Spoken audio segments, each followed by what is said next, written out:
When you wake up, well, you know I'm gonna be the one who's talking out to you. When you go out, yeah, you know I'm gonna be the one still talking out to you. When you're driving, yeah, you know I'm gonna be the voice that's whispering to you. And in the bathroom, yeah, you know I'm gonna be the voice that helps you when you're weak and need to poo. 'Cause we have got 500 shows and we will make 500 more just to be the freak show podcast that you can't escape wherever you go. When you're listening, yeah, you know you're gonna be the one who's dropping bits from me. When you're laughing, yeah, you know you're gonna be the one who tells your friends of me. When you're subbing, yeah, you know you're gonna be the one who's subbing on to me. And at breakfast, yeah, you know you're gonna be the one who's passing all the syrup on to me.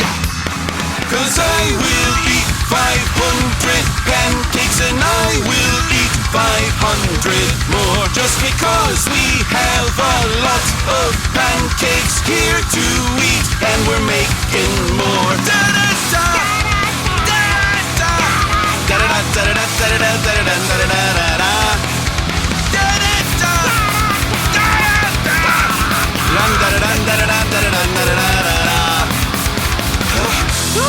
It's high, dude.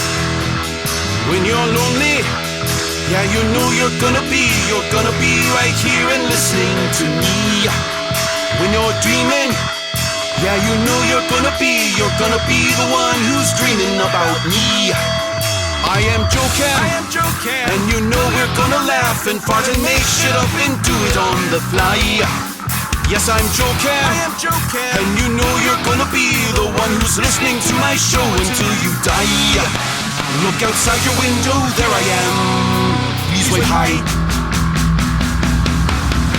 'Cause we still have a ton of pancakes and we will have 1,000 more just to eat 1,000 pancakes and fall down in front of your front door.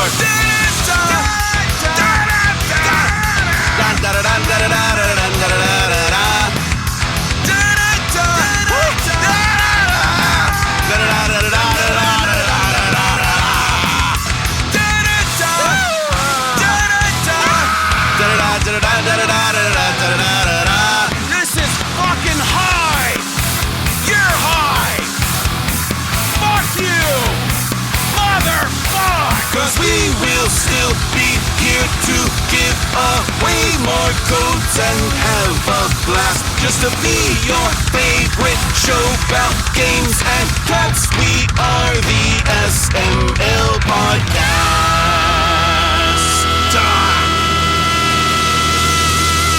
Shut the fuck up already! Jeez!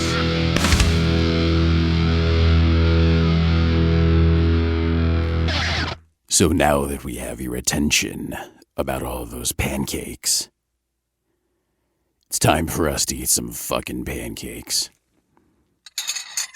Here we go. Alrighty. Yeah, there it is.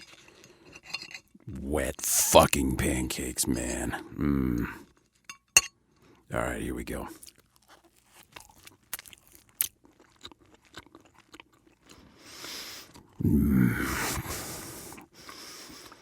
Oh, that's the shit. Oh, fuck yeah.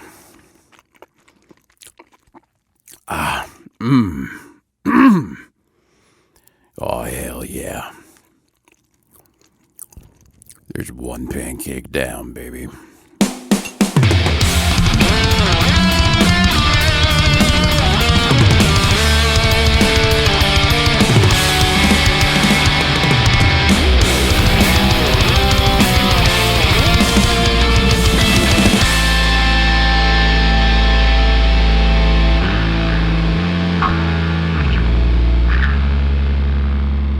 What's up, everyone? This is the SML Podcast. I am your host, Joe, and welcome to episode 500 of the show.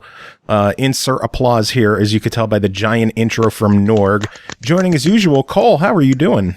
I'm fucking dandy. How are you, Joe? You're fucking dandy. Fucking dandy. 500 motherfucking episodes. Yes, 500. And I wasn't even here for all of them, but I'm going to celebrate like I was, so fuck y'all. We are not alone, though. Anytime we have special occasions on the show, we bring in some of our favorite guests. Mika, Adam Rippon, how are you two doing? Still just trying to figure out how I lost this bet, but 500, wow, it's been a while. When did I first come on? And oh, God, I don't know. Close to like 90 or something? Yeah, I was going to say it was the pre-100. I know that. I think I was on for 49, something like that. I could try looking and seeing by episode title. I don't know if episode titles will help me or not.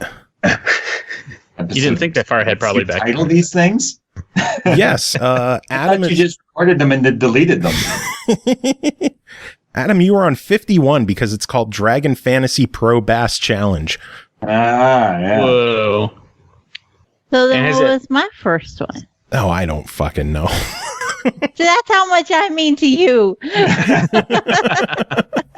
And which episode was the one where we covered when Adam finally brought Dragon Fantasy to Xbox? Oh, God. Oh. 743, I think. Yeah, still counting. That sounds about right. Adam's grabbing pizza. What the hell is this? Yeah. We had pizza tonight too. Mm-hmm. I was like, no, I have to podcast. I'm not gonna cook. Go to town. Caesars for like one of the teams, so I'm eating it because it tastes deliciously ghetto. You know what happened was earlier we were talking about pizza and somebody mentioned Little Caesar and everybody was like totally shitting on Little Caesars and I was like, whatever. They're all saying Domino's is better or whatever. So I'm like, I'm going to go get some Little Caesars and I'm not buying any for any of you fuckers. So, but then I got guilty on the way there and I ended up buying a bunch of pizza for everybody just because like I knew if I put it out there, they'd all eat it despite them thinking Domino's was better. And they did. Yeah. Tom Russo even had a slice. He just shouted out from across the room. I used to work for Domino's. I would eat this a million times. No problem. Yeah, we have a Domino's in town. We usually order from them every now and then. I missed that in celebration of episode 500, No Time for Games just dropped 500 biddies. So Norg, take it away on that one as soon as it... dropping bits! Yeah, there's a sound clip that plays. Unfortunately, I can't play it through the call. Mm-hmm. I don't know how to make that work. We have to just pretend like we heard it, but we didn't. Yeah. Okay. So for us, it'll be a couple seconds of silence. No, I can't hear you chewing. Okay, good. Now I want to go get some more pizza. Still can't hear it, Adam. No, not coming through. What? That is good. You have good manners. Mm-hmm. So what have you guys been up to? Mike, I know you recently confirmed iDarb 2 is happening. Yeah, that was one of those things where you just make up spur of the moment when you're at E3 and you're just like, maybe we should do it. And then we just announced it. And now we have to do it, which kind of... it's how we usually roll with these sorts of things. Everybody here was like, wait a minute, what? Yeah, you know what? I got all this flack when I got back because they're like, why didn't you tell us you were going to do it? And it's like, because I didn't know when I left. But here we are. No, we've been working on it a little bit here, and what we're really doing is we're focusing on getting kind of the whole back end to the game, like the networking back end, all sorted out. Because the last game, it was kind of we put networking into it at the last minute, which is the worst way to possibly do it. We had no plans of really going online with it, and then it was like everybody wanted online, but it was kind of like it was a half-baked online experience. So this time around, we're going crazy with it. So now it'll be cross-play across multiple platforms, and any single user can hop into a game with 7 other people, no matter what they're on, and join games and all that stuff. So it'll be pretty fun. Oh, so you're going multi-platform with this one? We are, and I guess I'm really not supposed to announce the platforms yet. I guess I have to coordinate with people now, which kind of sucks. But we'll be on a lot of platforms. See, Xbox though, right? Mm-hmm. Xbox for sure, because it's Xbox and Xbox Live is its thing. So wherever Xbox Live likes to cast itself, that's where we kind of go. So which no the other PS4, but yeah, that's probably the easier way to put it. Well, at least not for a while. Like the plan would be to be on everything. Yeah, I hope Sony gets their shit together. This whole, we'll pick one game here and one game here is kind of dumb. Yeah, it's like I understand why they're doing it and where they're coming from. They're late to the party on it, and like they weren't really invited to the party originally, and also so it's like pissy little neighborhood antics with the kids, right? So that's kind of what they're going through. But yeah, we're doing that, and I've been doing a lot of other things with I've been doing a lot of game stuff. We're doing all the digital clip stuff and working with Adam on a bunch of stuff. Adam's working on a really cool thing I wish we could talk about right now, but imagine digital clips we're doing a lot of projects, and he's actually doing 2, but he's focused on 1 right now, but it's a lot of back and forth, and he's been really busy. And Danelle, his wife, has also been very busy on these as well, and they're doing some great work. And so it's cool coming in and seeing that stuff progress. And then I've been doing a bit of, since we last talked, I've been doing a lot more television and film projects too. So I'm working on a big budget video game based film with, I can't say who, but it's a big production company and some good people. And it's awesome. And I've never thought I would ever be working on something like that. So I've been working on a bit of the story and production design and all that stuff. And then also an animated show, that's going to be announced, I think, next month, if all goes well. So that's going to be pretty cool, and I'll be able to talk about that a lot more, too. Yeah, so you guys have a lot of shit in the works, and you're not allowed to talk about any of it. Yeah, it's that thing. Other games like iDarb, too, it's like, yeah, we could talk about all that stuff. Like, we can talk about what we want to do there, which is, like, everything. But then when you're working with other partners who are like, we have to control the PR and the marketing and how this gets messaged and all stuff in there, it's like, damn it. It's cool stuff, though. The video game stuff, it's like, for the movie type things, is just imagine, those like paleontologists that worked on Jurassic Park that were consultants. That's kind of like what we've been doing a lot now for movies, where there's been so many missteps in movies where it's like, hey, what's it like to be a computer hacker? And they're doing stuff from like the 80s where it's just like you see like big 3D things move around. They're like flapping their fingers all over the keyboard and it's somehow programming. This is a Unix system. I know this. I know this. We're kind of coming in and going, yeah, it's not like that. And then we help them find creative and fun, cool-looking ways to do the same thing but be authentic. And that's been a lot of work. Damn, that sounds interesting as hell, though. It's super fun. And you end up, like, taking calls from, like, people you thought you would never talk to in your life. And you're just like, oh, wow, that's kind of cool. Or missing calls in my case yesterday where it's like... I was too busy backing up video games to realize that the director of this movie, who's like super well known, was trying to reach me because they were having a problem on set. But I'm like, I'm backing up PlayStation games. So it's post pictures. Oh man, I want to know so much more about this, but you're not allowed to talk about it. Mike's probably missing the call is probably. We won't tell anybody if you do talk about it, though.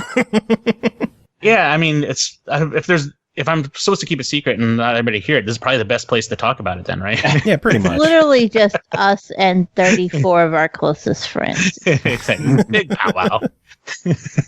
Yeah, I would say no one usually listens to us, but it's our 500th episode and there's like people in our chat for once and we're doing giveaways and all this other fun stuff. So there actually are people listening for once. That's fucking weird. I know. They might have us muted.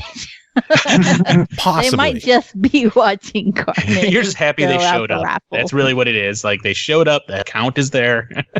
But they are here. They might be 4 of your browsers open on another PC. Yes. No, my PC can't run that. Are you crazy? Yeah, it crashes when you open 2. It's Mike computer. Mika. Fika? And Mike a fan. Yeah. Don't tell anybody that there's an Eternal Rage fan in the chat. Oh, really? No, there's not.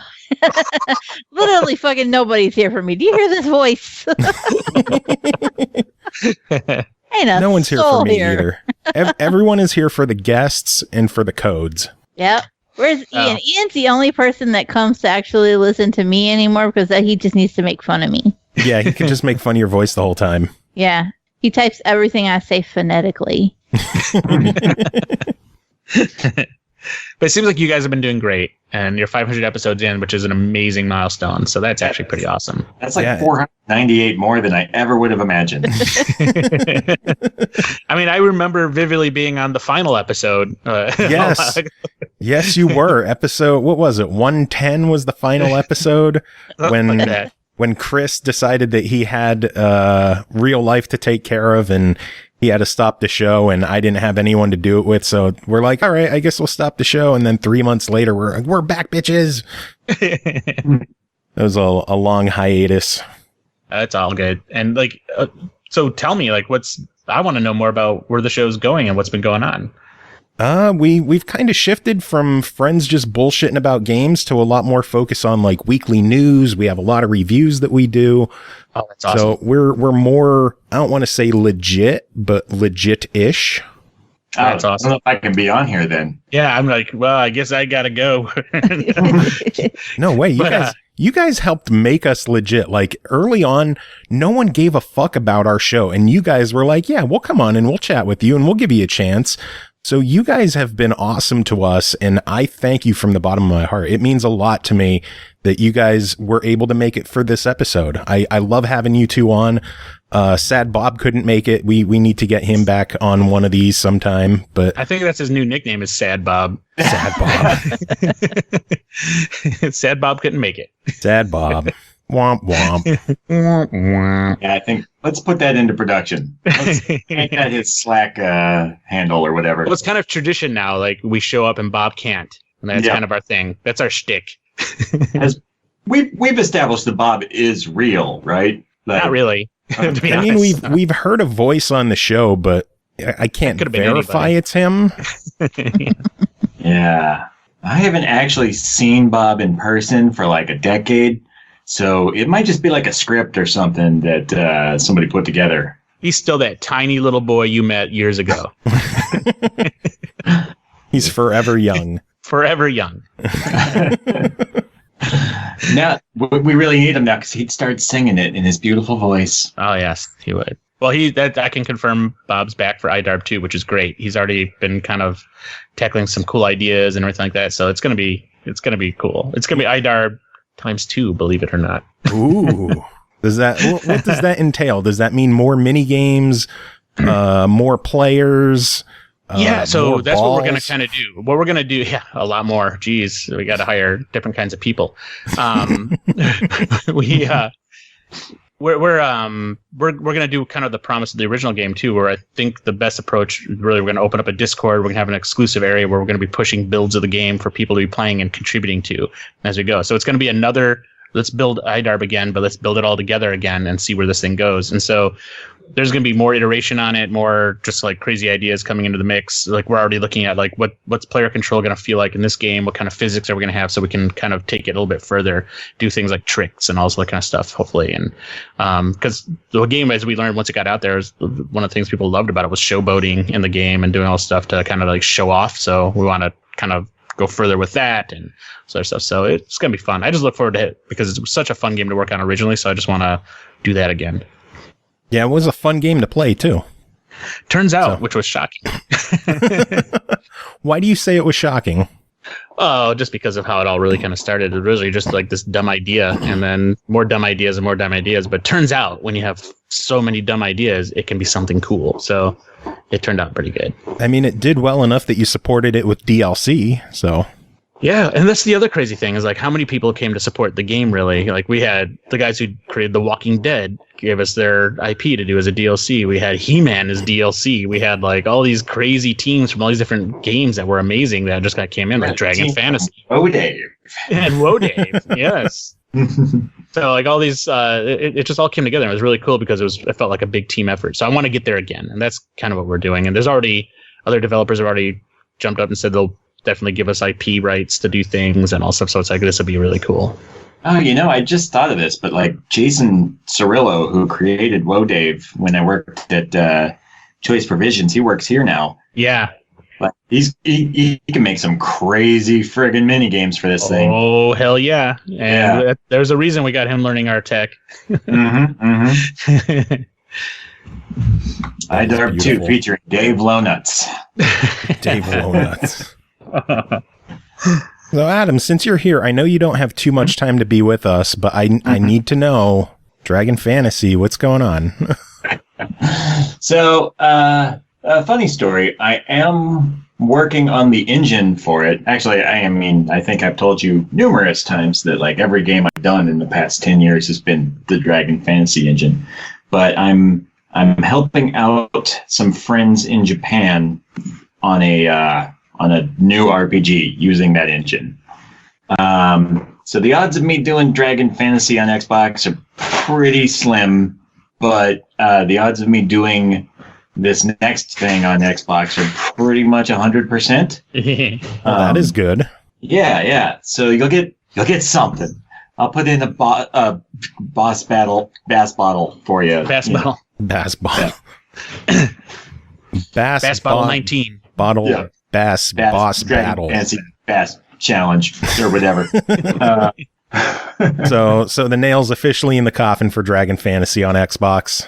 I mean, never say never, but like I don't have any more Dragon Fantasy juice in me until I find a big sack of money that I can label Dragon Fantasy 3.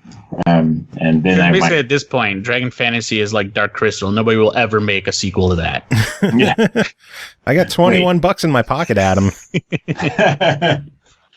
Aren't they making a sequel to the Dark Crystal? Like, yes, that's the joke. Okay, I just wanted to make sure because you and I have a long history with Dark Crystal. That's the funny part about it. Is like we would be the last people to think they would do a sequel to Dark Crystal, because every time we had a game we wanted to do that Adam was doing a brilliant RPG for on Game Boy Color. It was beautiful. It was awesome. And we went and met Brian Froud, and then he was just kind of like, yeah, too bad it's never going to happen. And then it got canceled. Yep. Like, you created Dark Crystal. It's like, too bad it's never going to happen. And he was right. And then he said nobody would ever make another Dark Crystal thing. And now he's working on Dark Crystal. So it's a happy ending. That game, like most of our unreleased games, we have somewhere, but we don't have that one. We don't have that one, and it's we've been looking for years. Yeah. Like that means that you can try again with it, because clearly there's a chance in hell now. Yeah, there is. Yeah. Brian Froud's rule that there would never be another Dark Crystal. He broke his own rule. Yeah. So your rule, Adam, can be broken with Dragon Fantasy. So what you're saying? Out of excuses. I should get Brian Froud to do Dragon Fantasy for Xbox. That is exactly what I'm saying. Yes. Yeah. Or we should pitch to Netflix Dark Crystal Game Boy Color. We should. Dark Crystal Game Boy. And they're like, we'll be like, because we were working on it. And they're like, well, can we see it? And we're like, no, because we lost it. We've got somebody found some art from. Yeah, I've got some art because was it Tyler or who was it? No, it was Ryan. Ryan up in Vancouver. He did the art, and he did a great job. Yeah, I mean, like we could just slap it back together. It's not like I was 19 at the time. I wasn't like a genius programmer or anything. I was just doing reasonably good work. Arguably your best work, but whatever. Neither here nor there. All of us were doing our best work back then, actually, if you think about it. Yeah. Just because we didn't know the boundaries. Now, like, we're all jaded and old, and we're like, no, you can't really do that. Can't do that. Yeah. Yeah. You could do anything you want, guys. Stuff, but we've done this so many times. We don't. Yeah, we don't need to. Well, we don't need to because it precedes us. So. Now we're those guys. If we talk about our greatest achievements, we just sound sad. Yeah. No, you could talk about Little Nicky all you want. Shit. What'd you say, Adam? I said we could talk about our worst shit instead of our greatest achievements. Yeah, let's hear it. What's the worst game you guys have made? Little Nicky. The quickest one we ever made was that Evolution Game Boy Advance game. My God, that was done fast.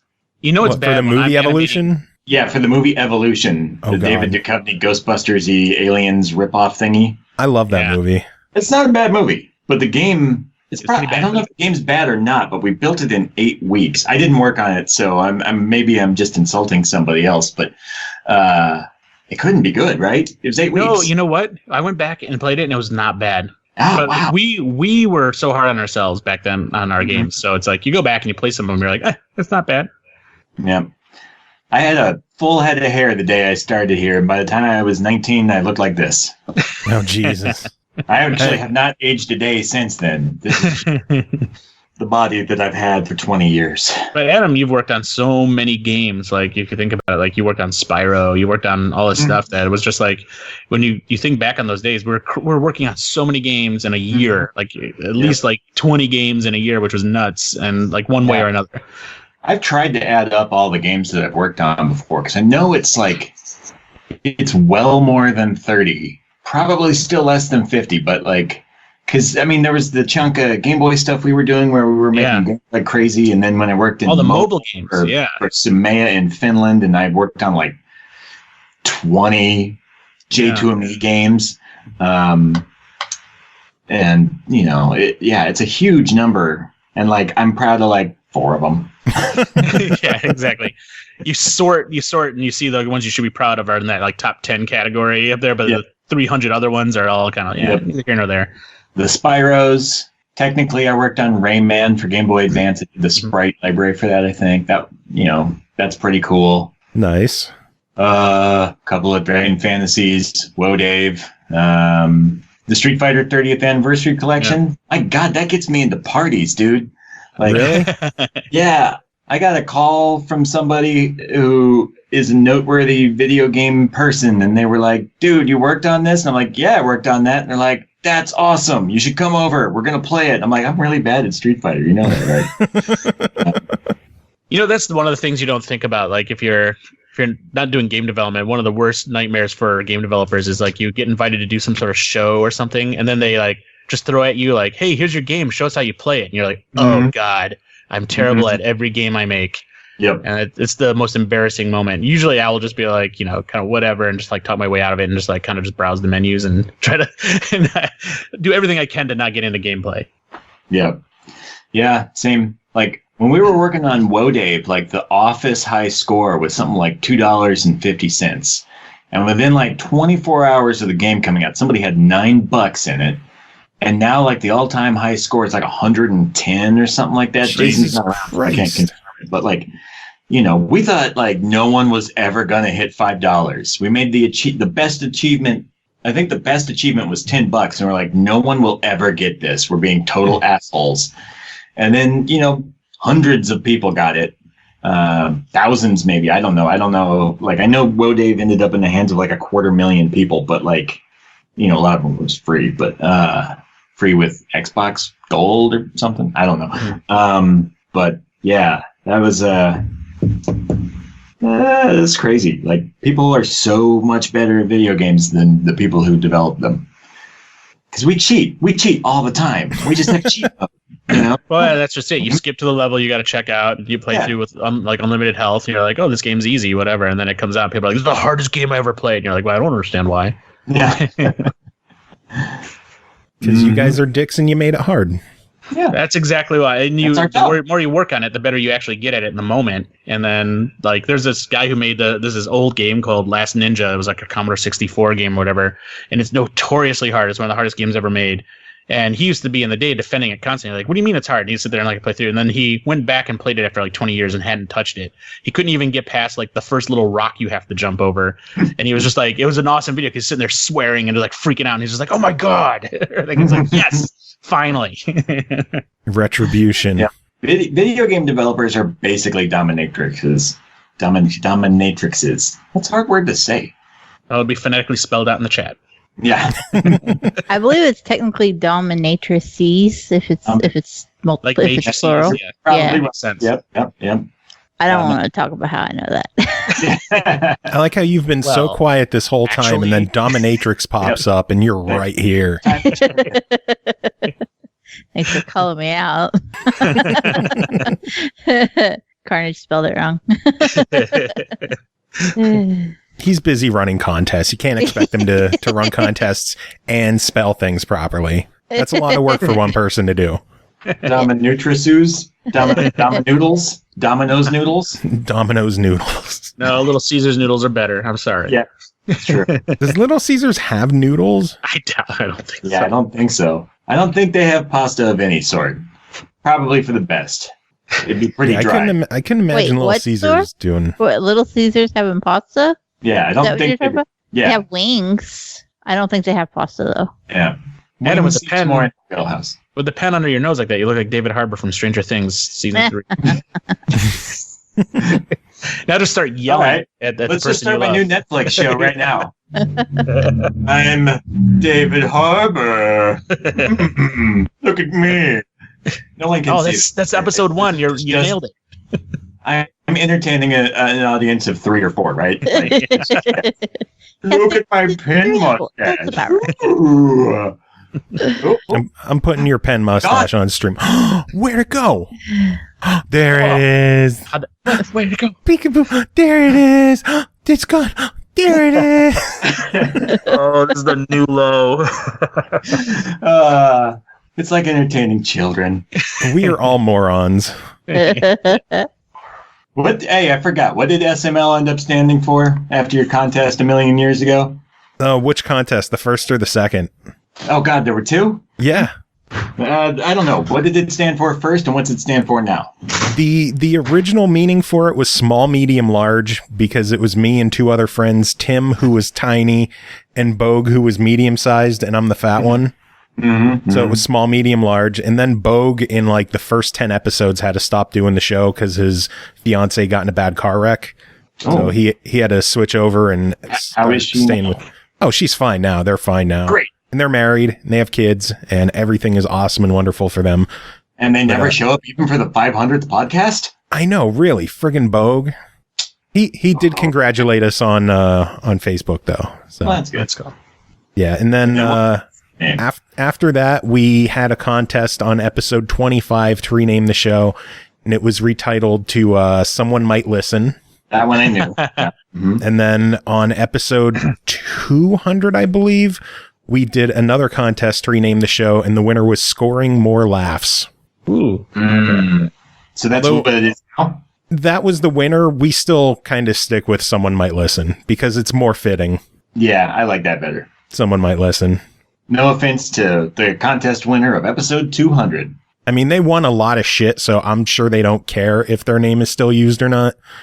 They won a lot of shit. It was a big ass pile of video games, wasn't it? Yeah, I think it was worth over $1,000. Nice. Oh, man. Nice. It was insane. I bet they played like 5 of them tops. Probably. Yeah, or like maybe all of them for like 30 seconds each. Whenever I get like a veritable shit ton of riches, an embarrassment of riches, I never play anything. Like I got one of those Bit Boys. Have you heard of these? A Bit Boy? Yeah, it's like a little thing that looks like a tiny Game Boy, and it's an emulator system. And it came with a bunch of ROMs, which is totally illegal. So I immediately discarded them because they were things I didn't really want to play that much. And all I've been playing on it is Lolo 3 for the NES. That's beautiful. Yeah, it's a great game. Have you played it? Oh, I love the Lolo games. Yeah, I really miss those. I really wanted to do a collection of those, but it's I think it's Nintendo who owns it, and that's pretty hard not to crack. But Is it Nintendo who owns Lolo? I thought wasn't it Hudson who made the games? Or am I thinking HAL made. That's right. I think is probably wholly owned by Nintendo. I don't. Yeah, shit. Yeah. So, that's a white whale for me though. That and like Dragon Quest. Well, you work in the video game industry. Hit up Nintendo. Be like, hey, listen, I got an idea. Well, Lolo Collection remastered. I've been spending a bunch more time in Japan lately, so I might just go over there and hold a big stereo over my head outside their office and be like, Lolo. Just be like, do you know who the fuck I am? I made Dragon Fantasy on your consoles. Yeah, I mean, even in Japan, though, I get the damn Adam Rippon thing, the other guy. So I could probably get in the door with it. It sucks now he's announced he's doing video games, so it's even worse. Really? Did he? Wait, he didn't, did he? No. No. Because if he did, that'd be great. He's actually a really nice guy, and I'd love to work with him on a video game. But he better work with me. No, because if he did it, you knew it'd just be out of spite, because like he has no other reason to do it. Yeah, well, I'll start figure skating. Yeah, that's what I was gonna say. Like you have to retaliate, and then it's just full on war. Yeah, I already got him beat in the eyebrow game. Dang, stop it, Adam. You like that, don't you? No one can see this but you guys. I had to shut it All off. the listeners have to listen to the sound of my eyebrows raising. Boink, boink, boink, boink.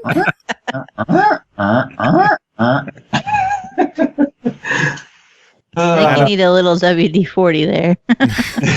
Yeah. I have to oil my eyebrows, otherwise they start speaking. It's really weird. Old age is a bitch. Sure is. Yep.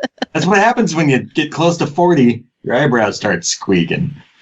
I never developed the forehead wrinkles, but I think it's just because I have a fat, chubby face.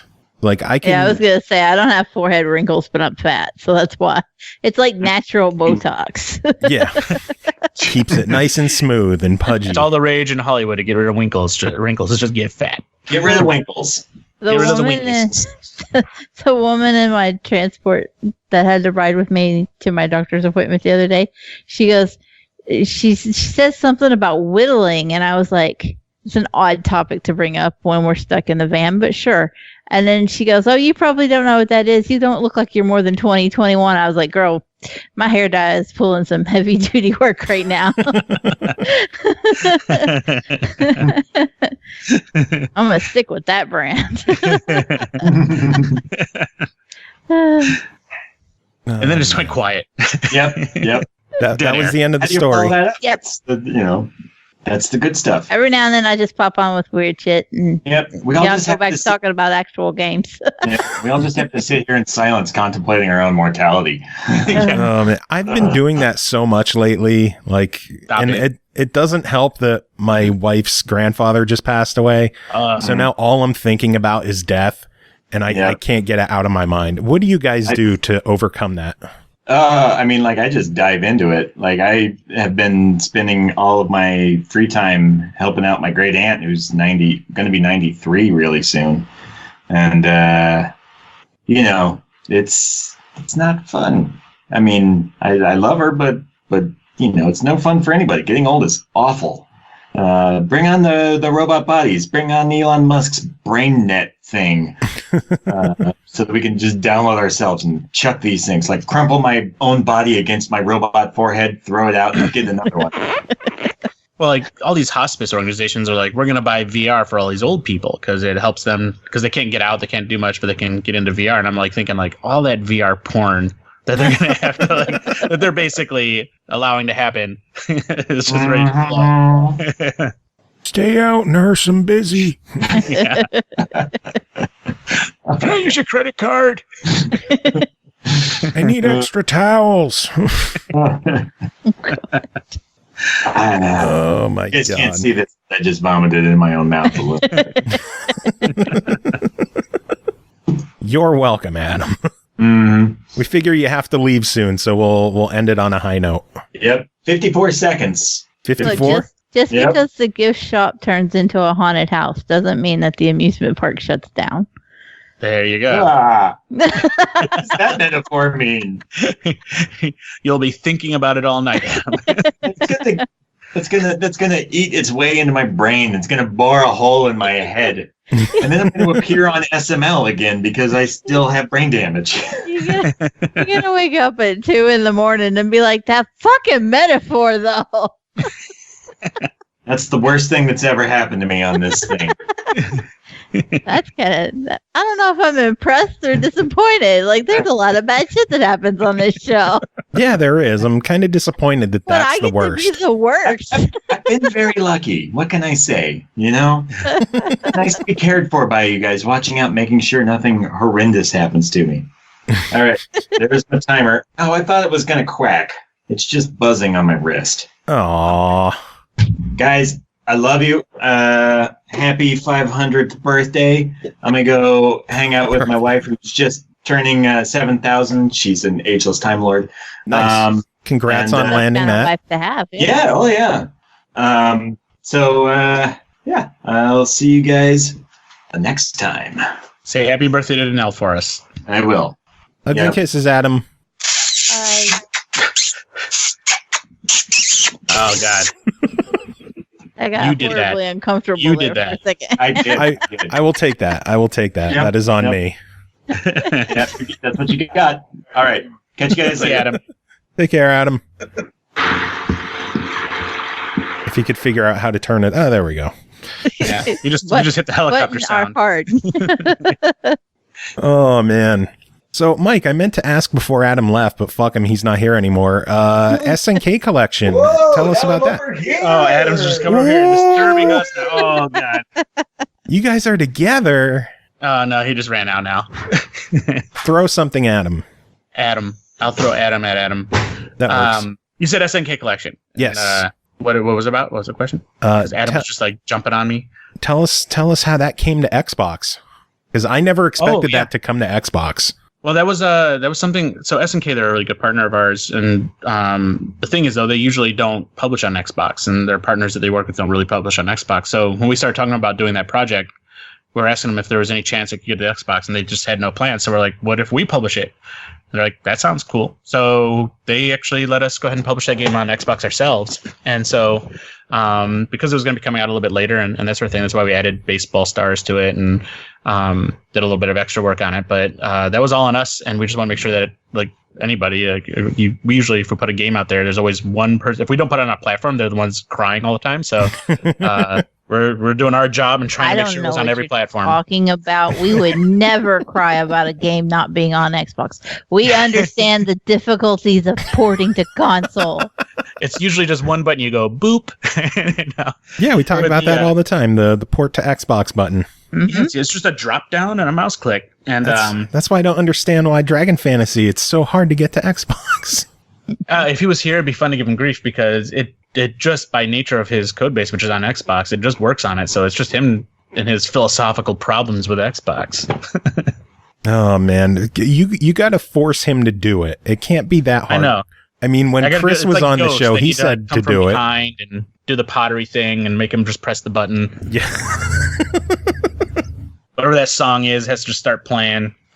Press the publish to Xbox button. Yeah, that's all we got to do. And the thing is, like with Other Ocean and Digital Eclipse, we are publishers, so we could do that. And I've offered it to him.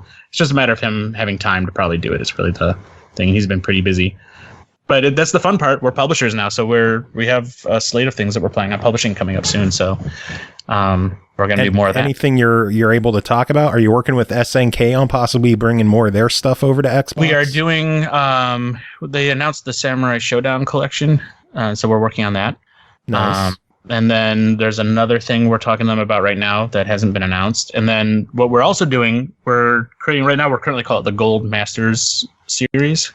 But Digital Eclipse is going to do some spotlight titles. So we're going to find game titles that change the game industry and then put a lot of focus on that with video interviews and a whole bunch of background information, iterations of the game. So you get to see it from like its earliest form to its final form, all this cool stuff. And we just want to put a lot of focus on these titles that basically inspired, influenced the game industry. So we have a game that we're probably going to be maybe at PAX we'll be announcing our first one in that series. And we're trying to line up several more. So the goal would be that you would be collecting these Gold Master limited releases, and we'll go through like pretty much like early days from like early Apple II all the way up to games that may have come out a year or two ago. So they're all games that are already out. There are games that are already out, or they are games that should have been published but were canceled, but were pretty much complete as well. So we're finding. I've been spending a lot of time, and Frank Cifaldi, who's amazing at this stuff too, is like doing a lot of digging around and finding games that we, quite frankly, we didn't really know existed before. And as we've gone around and we've been doing interviews, we've been doing a lot of video research and stuff, and traveling the world talking to different creators. And as we've been doing that, we've been finding out that there's games that exist that were nearly brought to market and for whatever reasons discontinued. Kind of like how Star Fox 2 was supposed to come out on the Super Nintendo, but the N64 was coming and they're just like, the game's done, but we're not going to publish it. Yeah, that happens a lot. And so now it's been kind of like our efforts to go out and try to find those games. I've been putting a lot of effort into that, and we're finding some crazy stuff. And some of the inbound collections coming up are going to have games that I think are going to shock people that they even exist. And these are games that are franchise titles that they're very familiar with, and nobody knew there was another game. And so it's kind of cool. Man, now you have me curious. I hate to interrupt, but Raider Biz dropped 500 bits. 500 biddies? Yeah, Norg. so he needs some wet pancakes. He does need some wet pancakes. So... Dropping bits! All over your fucking face!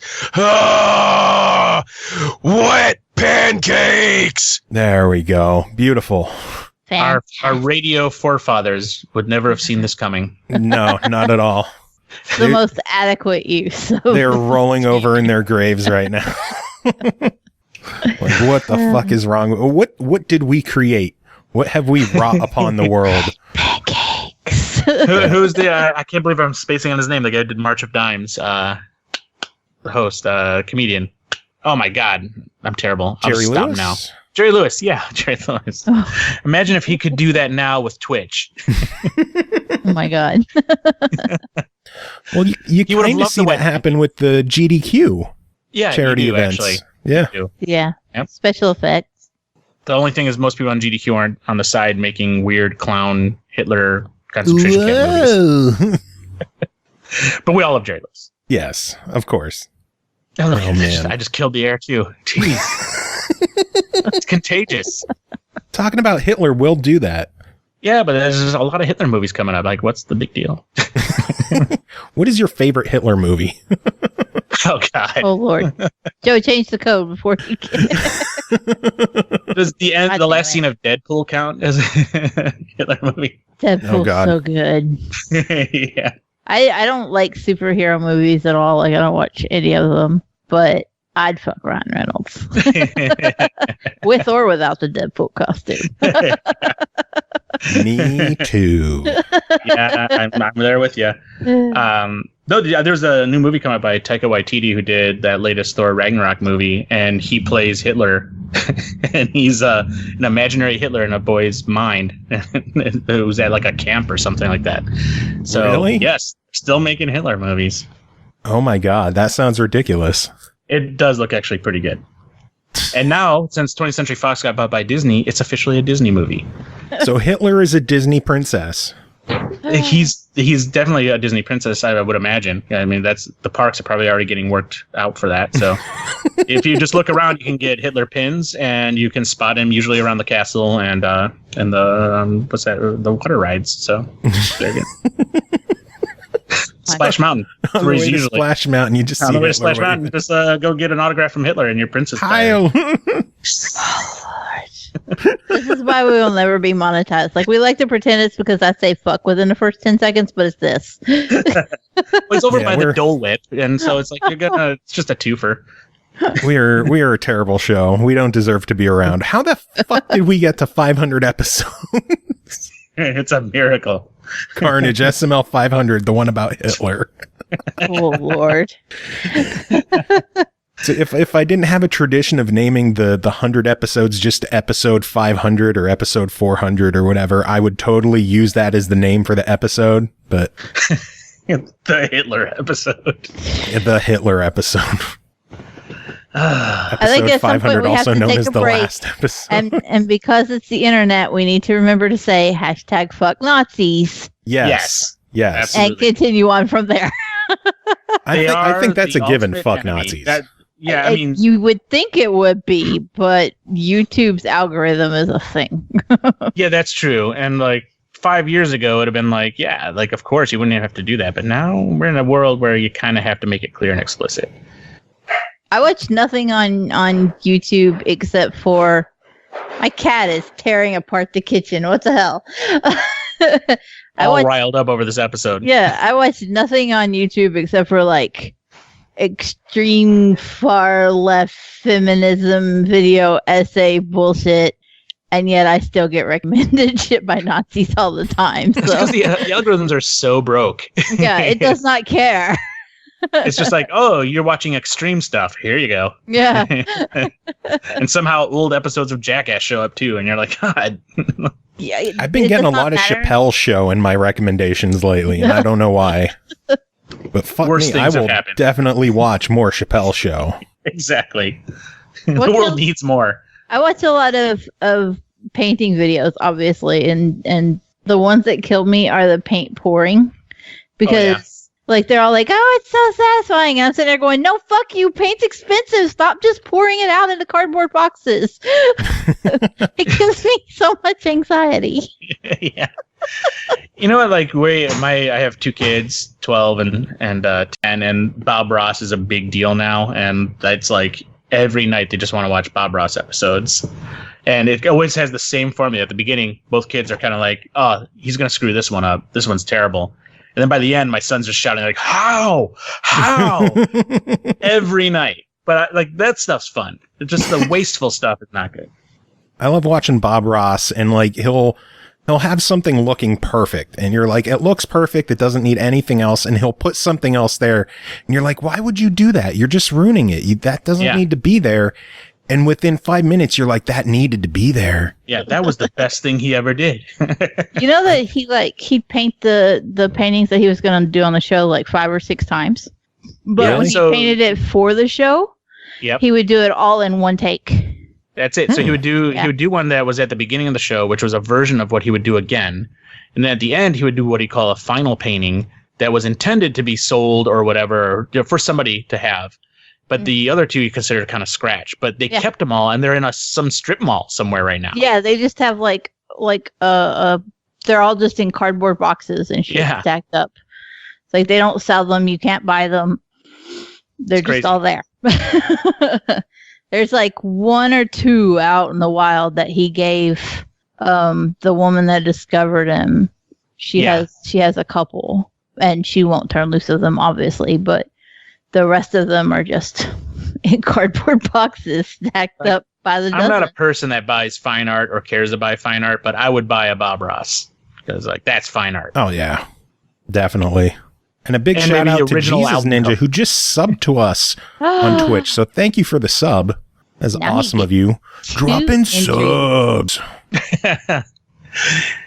That's one extra free sandwich from Subway, right? Don't you have a code for that? That's not the kind of code we got. Just go to subway.com, enter code SML, and totally it'll work. I guarantee. And your credit card, and pick whatever you want. Not an ad. I think I've got a coupon code for Hot Topic around here somewhere. Oh, God. Number 1's on a kick right now. She's 15. Oh, boy. That's literally where all my free income has gone the last month, because we're getting ready for school to start back. And it's just like, she's like, I found school dresses. And I will give her credit, though. She bought Chloe's t-shirt from Life is Strange. The one with the red circle and the raven. She flipped out when she saw it. And it was like, I was proud of her, too, because it was like regular $30. She's like, it's on sale. I have to have it. It was $11. That's awesome. Ooh. So, yeah. So if you're a size small girl, they still have some in stock, but if you're a fat ass like me, you're out of luck. Yeah. Hey, I wear a 4 or 5XL, so I know how hard it is to get shirts. The problem with chick sizes is like they think that even when you're fat, you still want everything to stop right at your belly button, and when you're fat, you don't. You want to hide that shit. So I always have to buy clothes from the dude section. And then, like, yeah, it's a terrible tragedy. I mean, realistically, well, even if you're a plus size, they make big girl clothes. You can wear whatever you wanted. It's 2019. I don't judge. No, Joe might. I don't. Totally. I'm an asshole. I'm all, you wanna flaunt around and I don't know, what was I wearing? Oh, I have a t-shirt that says Power to Females on right now, so that should tell you. You're not wearing your SML shirt for the 500th episode? I am not, but should not find the colors. I couldn't find it in the shelf, and I was like, I don't have time. my whole wardrobe's just video game I shirts. could have told you I was wearing the SML shirt. You would have known otherwise. Literally, well, I can't say nobody here has ever seen me. Stu has seen me, but nobody else knows what the fuck I look like in this chat. So why start now, right? Yeah, so I'm fine with that being the way it is. My kids are cute. Just imagine I look like them, only fat. The early days of the game industry, you could go to events and they would always give out T-shirts, and like it started at XL and went up. Now. Like, there's all these hipster developers and everything like that, and everybody's all healthy and stuff. So you go, and it's like, damn it. Like, all these shirts are, like, mediums and stuff. And it's like, what happened? But like I used to get my entire wardrobe from GDC, E3, and whatever events because like there's t-shirts aplenty everywhere. Now I'm just kind of like, oh well, I wish I could wear that shirt. But I got that game Generation Zero, the collector's edition that came with a t-shirt. I thought it would be an XL that I could give to my wife for her to wear. It was a medium. I'm like, who the fuck wears a medium? Exactly. Turns out nerds aren't making games anymore either. So it's like everybody's all kind of like healthy and awesome. And it's like, geez, if it wasn't bad enough. Like, oh, man. Fuck that. That sounds horrible. It's the worst. They just want to get Jamba Juice and shit. We don't even have a Jamba Juice out there. We don't have that here either. What is that? They mix anything, grass, whatever. It's healthy. Grass and dirt. It's a milkshake. A little bit of strawberry. Yeah, a little bit of strawberry. A hint, and then some weird like thing that's a booster for your mental whatever. And like, Carl in chat. Who the hell wears a medium? Seriously, who wears a medium these days? 15-year-old something you girls. pin on the back of your jacket, maybe as a patch. As a patch. Like I could let my cats wear it. Number one wears a small and in some things a medium. But I mean, I should tell you something because she's a 15-year-old girl. Yeah. That's the thing. Like my kids are all tiny. Yeah. My kids are string beans. They're but you'd think I don't feed them cheeseburgers, but clearly I eat plenty of cheeseburgers. To have that metabolism again would be amazing. Well, my husband is stupid scrawny too. Oh, really? And he got it from they get it from him. They like all look like him, but with boobs. That's beautiful. So, I tell him that too, and he just scowls at me. Oh man! And nobody could claim they weren't his. But were they yours? That's the other question. I mean, there are times where, well, see, like cheese is my most favorite food in the world, right? Like I love cheese. There is no such thing as a bad cheese.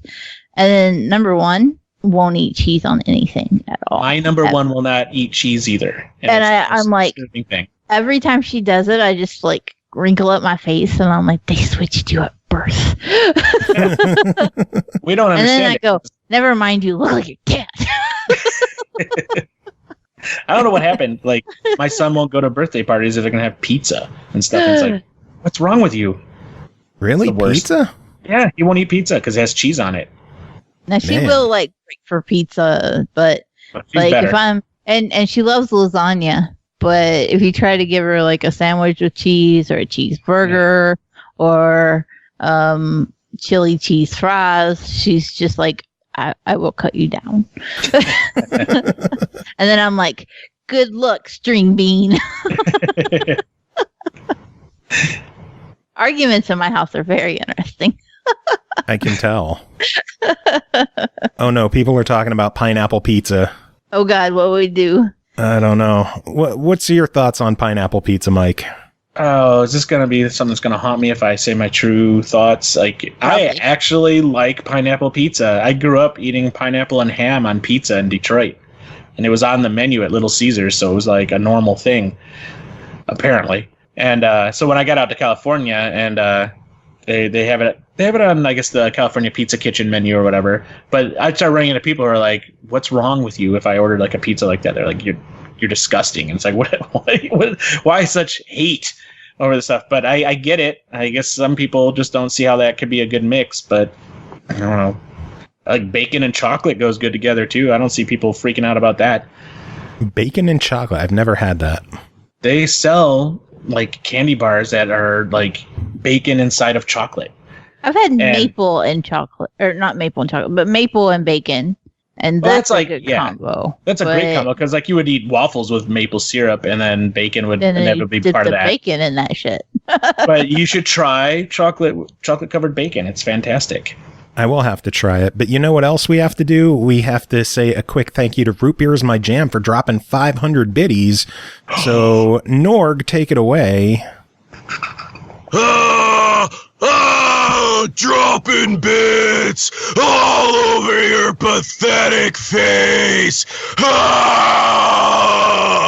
God, Mike, I wish you could hear them. They sound beautiful in my mind. Oh, you have no idea. Anything you can imagine does not come close. Is this just like an afternoon in the bathroom recording sounds, or what? Oh my God, it's true. That's the only way to explain that pause. When I first started recording the podcast, I recorded in my bathroom. It's the only place I could go to get away from my kids and my husband. Oh yeah, that's a safe place. Laura Clea just dropped another 500 biddies. I'm running out of sound clips. I think I played all 4 of them already. Make one up. Dropping bits. There, was that good? Cole, you've heard them before, you know. It's suitable. It's not quite bassy enough, but you're getting there. Oh, you I get forgot. better every time you do it. I forgot the wet pancakes. George You could did handle that. that. Wet pancakes. We gotta ask Mike how he would say wet pancakes. How would I say wet pancakes? Yeah, but you gotta do like the scream and groan with it, Oh, like Joe just did. I can't do that. I can't. Sure you you can. You just don't want to. No, yeah, I don't want to Very because different inevitably, like this stuff turns into like That shit Oh, gets clipped, and then it gets put on Twitter, and then And it then never escapes. I'm talking on some new trailer for a game we're working on, and then people remix it, and it's like, God, I shouldn't have done that. That just sounds incredible, though. I don't know why you would be disappointed in that turn of events. Our brand new video game. down. Wet pancakes. Wet pancakes. Mud pies. Oh, my Lord. Yeah, so that always happens. So I've got to be careful. It's one of these things too. It's like I'll do some of these, and randomly, like a month later, somebody's gonna be like, "Oh, you're on this thing or whatever." And it's like, yeah. And it's like, well, we're getting ready to put that trailer up where you're talking about whatever. And it's like, do you sing? And it's like, no. Like, why would that be? And then, sure enough, it'll happen, and it's somebody else's problem, and they don't like it. Yeah, it'll happen for sure. Wouldn't be me, though. I wouldn't be that guy. It wouldn't be I would be. that. She would, for sure. Do I sound Not even innocent bad to you, an eye. motherfuckers? Fights. Yeah. God damn it, Cole. Yeah. God damn it. Oh, man. So what else can we talk about PS4 before you... trash code off of there? Get that out of here. Hey, we have PS4 games to give away, so we're going to give away a PS4 game. Mike, Burn you can it. jump in chat and get a PS4 game if you want. Burn it down. I got them all. I got them all. No. That's what I say. It's like somebody's like, "Here's a code." I'm like, "Oh, I got it." And it's like, "Well, the game's not out yet." And it's like, I think I got it." I've got too many games. The one thing about being on an Xbox is like, you just turn on the Xbox and you got 5 more games for some reason. You don't even know how you got them. And so it's like PlayStation 4 is almost the same way with like when you're signed up for all that stuff. So it's like I got the Xbox Unlimited. Next thing I know, own 20 more games for some reason. And it's like, why? Oh, yeah, Game Pass Ultimate. Mhm. Yeah, that Game Pass Ultimate thing, which I did the whole. Everybody was like saying on Twitter, you need to go get like 3 years worth of Xbox Live because then you're only paying the same price for 3 years. So I did that, and sure enough, that worked. So Yeah. Yeah. that was pretty good. But yeah, I've got like 500 something games on the Xbox. My kids are spoiled, and it's like all from codes and whatever. Or things just show up. I don't need any more games. That's what I'm saying. Everyone neither. could use more games. Unless you have Oculus Quest codes, because we just got one of those, and so now everybody wants games on that, and I'm like, damn it. Yeah, unfortunately, I don't have any Oculus. Do we Codes. have any for the Ouya? No. Root beer I is my got all jam. those- It's gonna cry because I made that joke. I'm sorry. You want to know something sad? Is I was kind of like a true believer of the Ouya. I'm like, I don't care what people think. Like, this thing's awesome. It's like, I can only play Towerfall how many times before it's like, okay. You know, like, I guess I gotta give this dream up. But the idea was right, maybe. I don't know. Oh, God, I killed the conversation again. I'm just trying to like support Ouya. That's why. You started like being supportive of it rather than. I mean, root beer is my jam, and chat is probably sitting over there going, "Fuck yes, he understands me," and I'm just sitting here like blank stare. Like those magnetic tops to replace the batteries in the controller. Like, a great industrial design, but it's a little cube. Come on, that's adorable. What's going on? That's the reason we got like the Apple TV and the Chromecast shit now. It's true. And then the problem was like not only was it a cube, but the cables had to go in a spot that the cube couldn't sit down correctly. There was so many bad things with that thing. Yikes. I didn't know that. I didn't know that. So it was messed up. Like if you I talk a good game, but it wasn't that hot. Yeah, I've never had an Ouya, so I can't comment on it. I kickstarted it because I was like, disruption. I'm into disruption. And then like I got it and I'm like, oh god, well, who wants this? So what are you doing with yours now that the Ouya service is dead? Long ago it just became like a main box. Like I just replaced the whole OS and everything in there and just like made it run arcade games. Damn, nice. And I don't know where it is now, but that's what it was. That's the purpose it was serving for a while. I remember we would do backyard. Like I had this old video projector, and we would do little backyard parties. So it would be on that, and I would project games for people to play. So we play games on this like backyard screen where we barbecued or whatever during the summer. And then I would go to VLC on it and then just play movies on it for the rest of the night or whatever. And so that's what it became. Now That sounds awesome, actually. It was pretty cool. And then that got replaced by a Raspberry Pi for $35. So it was like, oh. So now what's the Ouya doing? No, the Ouya, I don't know. It's out in the wild somewhere. Probably at a thrift store. I probably threw it away or. How could you? I know. I kickstarted it. I have the badge. I got all that stuff. Oh, my Lord. Well, I know we're coming up on an hour now. I don't want to keep you all night. It's been awesome having you on, Mike. I love having you and Adam on. It has been, like I said, you guys have been so supportive of my show, and I'm so happy to have you guys on when you're able to come on. Oh, no, it's fine. And like your family, Joe, so it's like it's always good to get on here and talk about stuff. And we didn't even talk about we're working on that Medieval game for Sony, which is a remake of Medieval for PS1, that old PS1 game. We're remaking it and work with Sony Santa Monica and those guys on bringing that back. So that'll be coming out later this year. So you've got that. You've got the Golden Collection. The Goldmaster series, which we're going to be announcing our first title soon in there. We're working on the Samurai Showdown Collection. We're working on IDARB 2. I'll be, if you follow me on Twitter, Mike J. Mika, you'll find out more about the feature film stuff I've been working on and the animation stuff I've been working on. Also been trying to collect and save up and preserve a lot of these old games and game demos and stuff for PlayStation and all these old systems. Working with Video Game History Foundation, who's always looking for more Patreons and all that stuff over there. So Frank Cifaldi of the Video Game History Foundation is doing the Lord's work, trying to save all these games that are pretty much getting close to bit rot and falling to the wayside that nobody's ever heard of or played before and all that stuff. And he's also collecting a lot of video game ephemera and materials, and he's creating basically the first research facility for video games. So that stuff's all been really good, and I've been helping out as much as I could there too. That is awesome. Mm-hmm. I can't wait to hear more about that though. When you're able to talk more about everything you're doing, you've got to come back on and talk with us and tell us everything. Yeah, that's the weird thing about episode 500. It comes at a weird time. It's like, okay, I want to be on episode 500, but I can't talk about anything. But I think we will definitely talk about the movie because you're going to love it and you're going to love what it's about and who's in it and all that stuff. So that's going to be really fun. And then Def Jam, Fight for New York, the movie. God damn it. Why do you have to guess? And I can't say anything. But that would be amazing. No, but it's not too far from a concept sort of like that. So, but it's really funny. Def it's a Jam company. and Dark Crystal mashup. Yeah. With Adam Sandler. Straight to Netflix. Stop guessing. Now you have to change the movie. Yeah, now you ruin everything. Like, I'm just going to throw it all away. But yeah, I want to come back and talk about that stuff and talk about the experience with all that and everything, which is really cool and fun and kind of awesome. And I think what's really cool about that is like from the outside looking at how movies have been made and stuff, and being a big movie file for so long, cinephile, like it's weird to actually get involved in it and be like, oh, this is great. And everybody's sitting there going like, well, this is a different case because like the people doing this are cool. You wouldn't see this on another movie. It's like, oh, okay, whatever. But like the stuff that they do and the amount of work that goes into it is just awesome. And to kind of be on the inside of that, it's really fun to talk about. So we'll do that soon. Nice. You know, the door is always open whenever you want to come on and chat with us. So sounds good.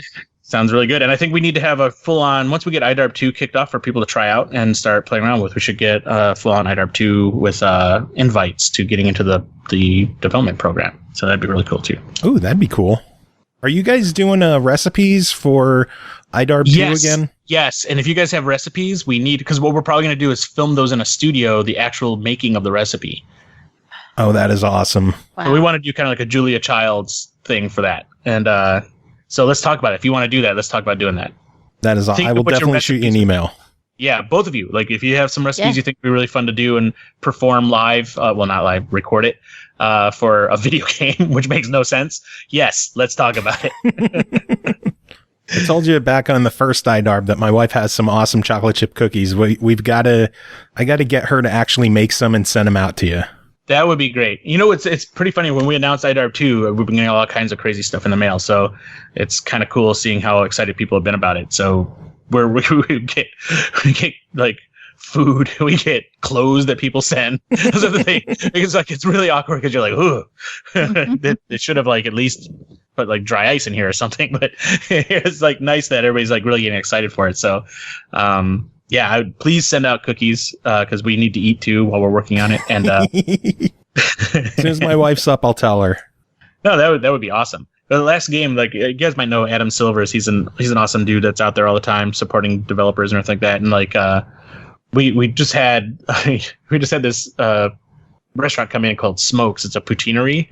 They do poutine, and he bought the whole studio poutine. And like I think 3 people got sick from overeating.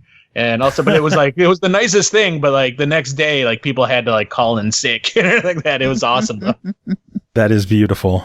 We love those gestures. So anybody listening, feed us. And where should people send their food? Look us up online, digitalclips.com. You'll find out how to get us stuff. Or just DM me. I'll tell you where. That works. Well, Mike, again, it was a pleasure having you on. Definitely keep us posted when you're able to talk about more stuff. And let's get you and Adam back on again soon. Yeah, and Sad Bob. We'll figure out how to get and Sad Bob. All right. Thank you. Congratulations for episode 500. This has been awesome. Thanks for having me on. I really appreciate it. Thank you. And you have pretty cool milestone. It is. I never thought I would hit it. So again, thank you for coming on for it. It was great. We couldn't get Chris here. He had a show to perform. So hopefully next time you guys are on, Chris will be able to join too. That'd be great. But you know, if it's a choice between Cole and Chris, I'll take Cole, but Who wouldn't want to listen to this voice? Exactly. He's just saying that because you're here. No, you know what? That's a cool voice, and you should be doing voices for television. That's all I'm saying. Well, you could always hire for a game. Your voice is really close to I forgot her name. She does the voice for one of the characters in Bob's Burgers. She's Kristen awesome. Shaw. Kristen Shaw. Everybody says I sound like Kristen Shaw. You do, and it's like it's amazing, and that's a really unique voice, and like for animation, whatever, like that's a ticket. That's a hot ticket. All right, guys. Take care. Have a good one, Mike. See ya. Twizzlers with the bits. All right, let's play some biddies. Come on, Norg. Dropping bits! Yeah, dropping bits. Oh, man, that was fun as hell. I love having those guys on. They're such lovely people. They are. Man. So yeah, episode 500 still going strong. We have a lot more show to take care of. A lot of news is going on. A lot of reviews we got to take care of. By the way, I forgot to check with you. What all are you good to do? My book says I am good. I can't even see because it's dark in here. Decay, Tropico 6, Redeemer, and Lost Orbit. Okay, cool. I wasn't sure if you had the Keepers of the Void DLC ready or not. No, because I had a stomach virus earlier this week. Hooray! And I was down. Like, lay in bed and cry and puke. That sounds beautiful. It was fantastic. I have cats surrounding me now. What the hell's going on? That is mine tried to tear the kitchen apart earlier. Like, he's just... That's because your cat's a Nazi sympathizer, clearly. No. Don't you say bad things about Gabriel. He is a loving, fluffy boy. And he's fat. But we don't body shame in this house. No body shaming? Nope. that it's not like I started calling my daughter's rabbit butter butt or anything, because that was a nicer way to say lard ass. That way, if number 3 repeated me, she would say butter butt, not lard ass. Oh shit, cool JT. JT just dropped 500 biddies. So Oh my. Dropping bits! Ah! All over your fucking face! Ah! Wet pancakes! Wet pancakes indeed, George. And Man, there's a lot of bits tonight. Thank you everyone for all the bits and all the subs. I hope everyone is having fun tonight. I hope everyone's enjoying all the code drops. We've been giving away tons of codes. People, if you're listening to this and you weren't here for the show, you missed out big time. fuck you. No. That was too. that was unruly of me. How uncouth. JT says he's not having fun. So, well, fuck you, JT. That's okay. We can't all be amazing like me. I understand. Very true. But we should probably talk about some news. I got a couple of things. Yeah, we should. We have more show that we got to take care of. We should probably get to it. This episode's going to be long enough, but the Xbox One is getting yet another new dashboard redesign that is hitting Xbox Preview Alpha and skip ahead users now. I'm a little came jelly. Out of nowhere. Yeah. Well, I think it's been a long time coming for a new redesign. Really? Like the last dashboard was not very well received. It's very cluttered. It's sluggish. It's a bit of a clusterfuck. Yeah. It had some interesting changes, like being able to set up groups and pin them to your home screen and all that. Yeah. But everything else is just like, there are days where I forget my Xbox is on just because the home screen goes black. And it looks like my TV turned off or something. And like I'll get a invite to a party on the Xbox app, and I look over and I'm like, was that even on? And then realize that it was on. It's just the home screen's broken again. Nice. So it's overdue. So what do you think of the redesign? I like it a lot better. There was a video on Windows Central showing it off, and seeing it in action. I'm a little iffy about taking away the carousel though, and like for the sake of Mixer, I think a lot of people end up watching it more because they tab onto it on accident and it catches their eye, and then they get into watching whatever's on there. Yeah. And I'm afraid that taking that carousel away and just boxing it up on the home screen where people have to click it to go to it is going to make less people want to click it. Maybe. So I kind of worry about Mixer in the long term. Like the Mixer does fine, I'm sure, but I don't want to see it go under or suffer, especially since they recently, Mixer recently canceled all their original programming. Oh boy. Yeah, they did the Mixer Red show, the Mixer Green show, the Mixer Blue show, looking for group, power builds, all of that. And they laid off their producers and their hosts and got rid of all those shows. And that was while they're still on the carousel. So it does make me worry a little bit as far as that goes. But yeah, otherwise I think it looks a lot better. It's a lot cleaner. You still have that ability to pinch it to your home and keep the stuff that you care about right there. So I like the fact that it is quicker. Yeah, that's so necessary. I'm not in the preview alpha right now, but I'm really tempted to join it just to see how much quicker the new dashboard is. Yeah. Because, my system can chug sometimes because I have so much shit on it. Yeah. Like I've just accepted that every now and then my system is just going to halt up and it's going to crash and the home screen isn't going to load, and I'm just going to have to sit and wait for a black screen until I could refresh it. And I'm hoping that with this new dashboard that alleviates the issues a little bit. And again, this isn't an issue with Xbox necessarily. It's because I have, 2,600 Rock Band songs and 2,600 games. That'll do it. Across 4 hard drives. I mean, I've only got 900 games only.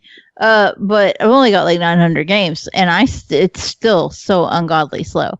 And every time I add a new game, I can't just click on my games and apps and see it there under ready to install. I have to go and refresh, wait for it to reload everything, refresh. And it's like, for fuck's sakes, I'm never going to get this installed. I'm going to have to tell Joe that I'll review it in 3 weeks when it finally shows up under ready to install. So if it fixes that, I will be dancing around the living room like the best that I can with my cane and everything. See, when things don't show up for me and ready to install, I just wait because they'll pop up eventually. I don't try refreshing it constantly because I figure that might just slow it down more. It probably does. Well, but you have, because you have all those, you have way more than I do. So that doesn't help either. And I do have the luxury of having the solid state drive, so at least refreshing isn't as slow as it used to be. True. But man, when you do it 742 times, it's a bit of a problem. It can be. Anyway, yeah, I think the new dashboard looks really cool. I want to try it myself. They are also shifting voice commands to a more app-based solution and an external solution, and they are removing Cortana from the Xbox. Don't you guys have phones? That's what I thought of when I saw that. Although realistically, I know that this is a good thing. I know we have lost many a Rocket League match because Studa, for whatever fucking reason, has the worst Cajun accent in the world. And he can say eternal, and it thinks he says Cortana, and will pop up in the middle of the game. And then he's sitting there going, no, I wasn't trying to kick goddamn Cortana. Yeah, I never exactly what he sounds like, for the record. I never used Cortana. I tried it for like 2 days, and it was slow, and it has to connect to do anything. So I just went back to the standard Xbox commands. They confirmed that the original Xbox commands with the Kinect still work. Yeah. So thank God we have so little left the way it is. I hope they stop removing shit for Kinect people. Yeah, you just want to baby the Kinect. There's so little. Just leave us our voice commands. It's all we have. My kids still play with theirs regularly. I think we have to get a new one. Ours hasn't been turning on lately. I think the Kinect might be bad because the adapter still lights up. So I don't think the adapter's bad. I just think the Kinect might be busted, which shouldn't be too hard to replace for cheap. I'm sure like $40 max it'll take, something like that. I will say something about the Xbox skill for Alexa and the Cortana app on your phone or whatever. The Game Pass commands are so cool. Like, you can just straight up say, Alexa, what's on Game Pass this month? And it will tell you. You won't even need us anymore. Fuck listening to us to find out what's on Game Pass, because Alexa will just spout it right off for you. And it's like, okay, well, thank you. That is cool as shit. Yeah, overall, it seems like a cool update, so I want to check it out. Yeah. What other news? Remedy's Control has gone gold, so that one is on pace to launch on time. That's exciting. Monster Farm, also known as Monster Rancher in the US, looks to be getting a remake of the first game, set to release sometime in 2019.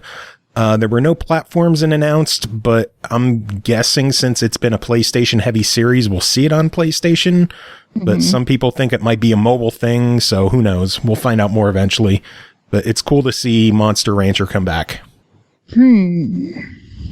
I know nothing about this series. So Nothing? Nothing. Oh, well. I'm sorry. Some sad news. Defiant Development, the creators of the Hand of Fate series, are ceasing development of new titles. Yikes.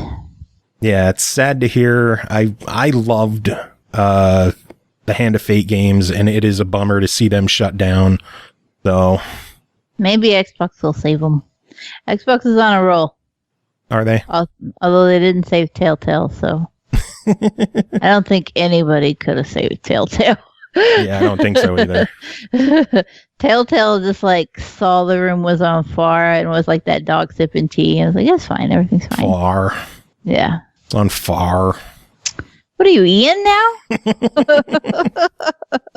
Bigben Interactive has acquired Spiders Games. Might know them from their work on Bound by Flame and the Technomancer and the upcoming Greedfall.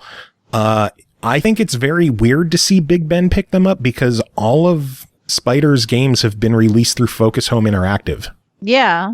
So it's weird to see Bigben jump in there. What else does Bigben have?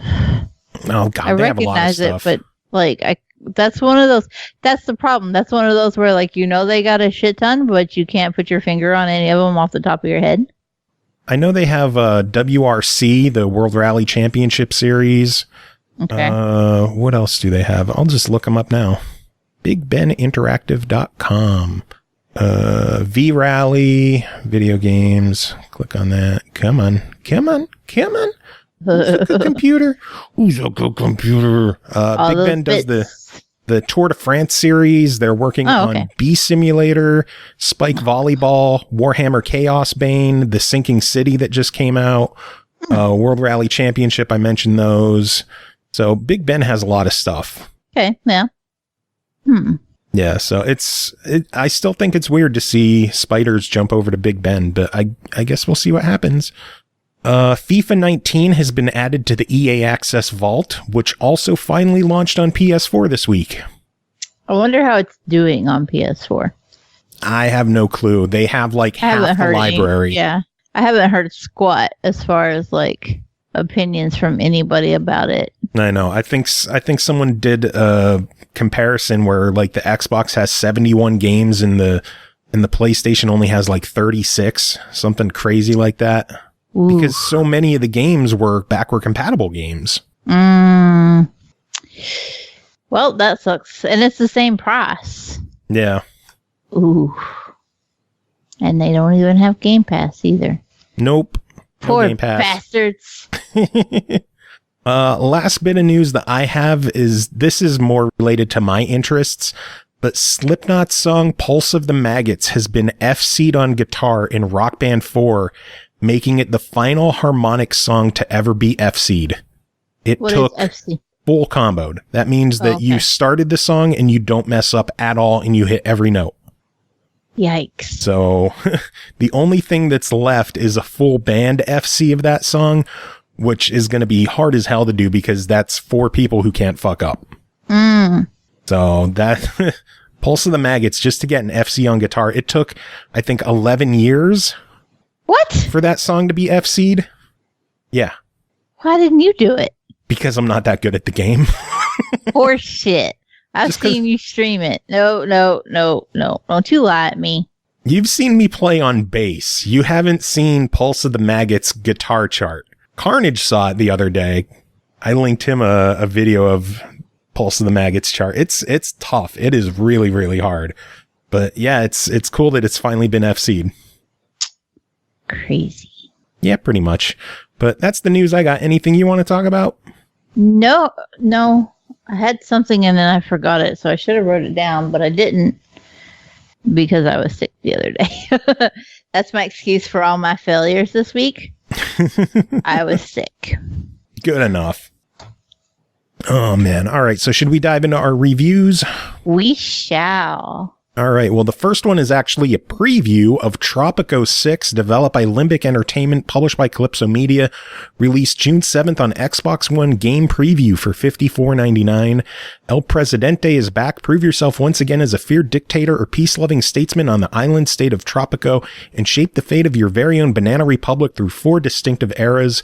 Again, this is a preview of the Xbox game preview version, so preview there. Cole, tell us about it. Holy fuck, why didn't anybody tell me that this is what the Tropico series was? This is a micromanager to the most epic proportions ever. And I was in love. I like being a communist dictator. I like it a lot. So basically, the concept is you are El Presidente and you get to build the islands ever how you want. You can be a capitalist. You can be a communist. There's politics. There's war. There's even fucking pirates who can smuggle Stonehenge for you. And then you get to build so they go and steal Stonehenge. That is beautiful. It's amazing. It's absolutely amazing. I did not know I could have this much fun. Even though anybody that knows me knows I like these micro simulators anyway. Yeah. But I had like some kind of weird concept in my head for what Tropico was, and I had no idea it was this. And like I start playing through the tutorial, and I want to point out the tutorial chapters took me 5 hours to get through alone. Holy shit. There is so much involved here because this is the first game in the Tropico series that lets you manage multiple islands on one map. The other ones, which I found out through my research because I am good at some things. The other games in the series only ever had one island as your map, and you just built your country up on that, right? Mm-hmm. But Tropico 6 has multiple islands. So you have to build different ports. You have to build...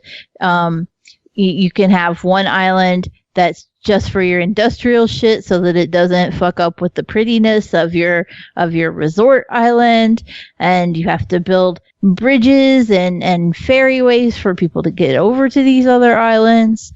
And then you can have pirates. Yay, pirates. I like the pirates because you send them on raids. It's so good.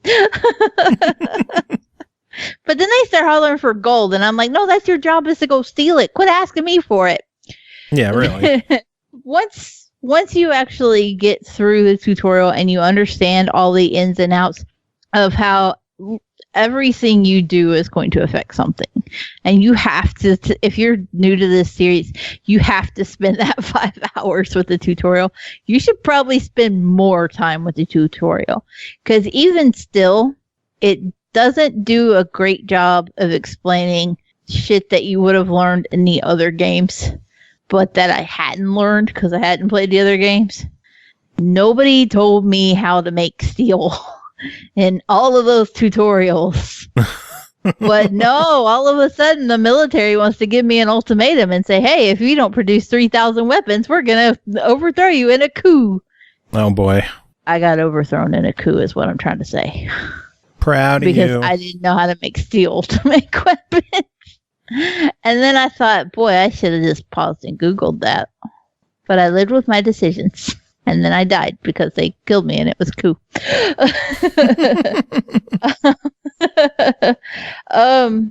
One of the biggest things about this game, if the insane amount of content as far as just like micromanaging everything goes, with building your roads, building your bridges, managing your resorts and all that, if that's not enough for you just to play as a sandbox, there are missions, and it is absolutely insane that there are 15 different maps with different scenarios for these missions.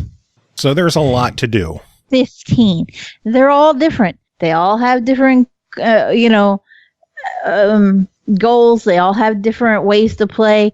Some of them you're trying to not piss off the communists. Sometimes you're trying to not piss off the capitalists. Sometimes you want religion to be a thing.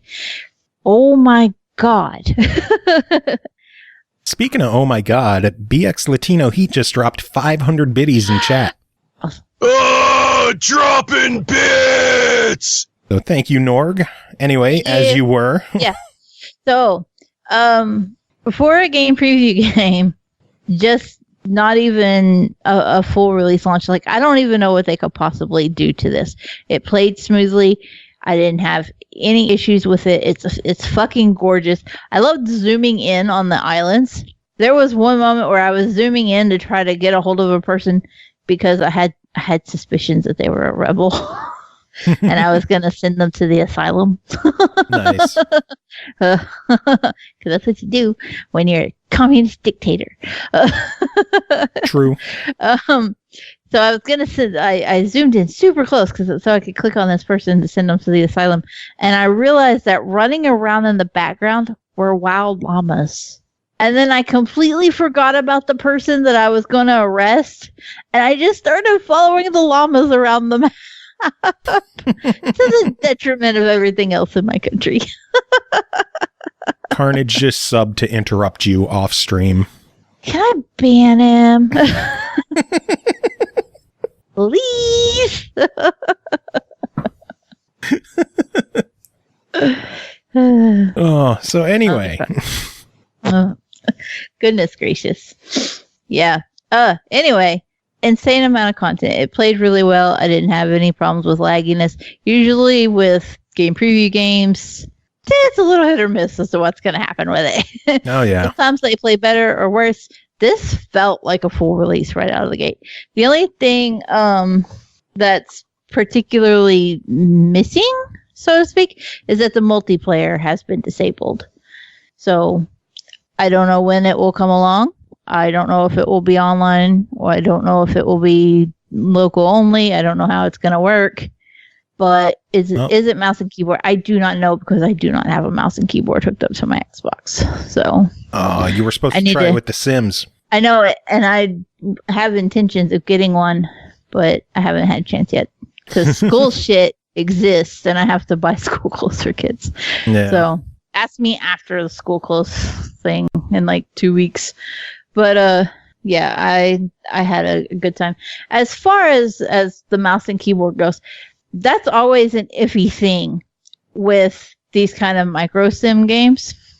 Anybody that's heard me talk about playing The Sims knows that it was my biggest beef with The Sims 4. Now that they've added mouse and keyboard, it's probably not my complaint anymore. But their binding to a key to the controllers was just fucking awful. And Surviving Mars was another one that I had so much fun with, but the binding was the learning curve for it was really steep.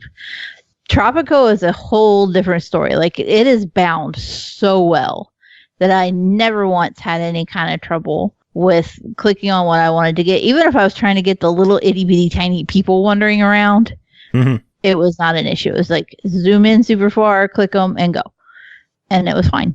So I was really happy with the way that the controller worked with it, that I didn't even feel like complaining about the mouse and keyboard aspect or to check it out. So I'll be happy though to, take some time, plug it in a controller sometime this week or plug it in a mouse and keyboard sometime this week and update you guys next week on that.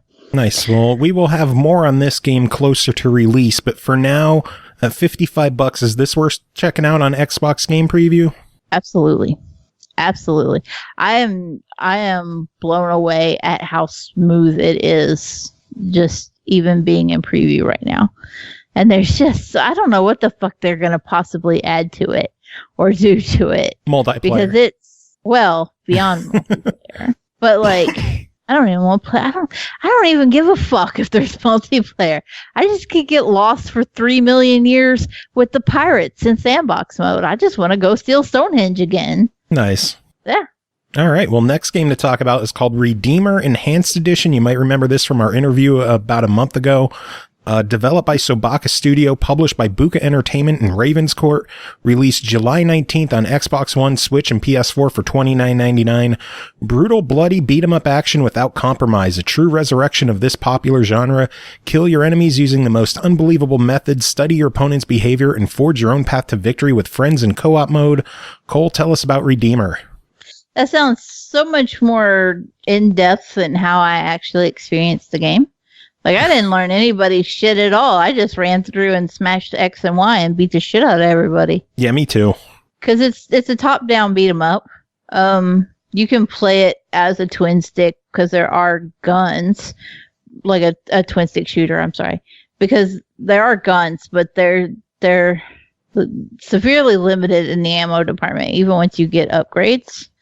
Do I need to stop for the sub? Swizzler's just dropping a 7-month sub, so thank you, Swizzlers. Get you some wet pancakes.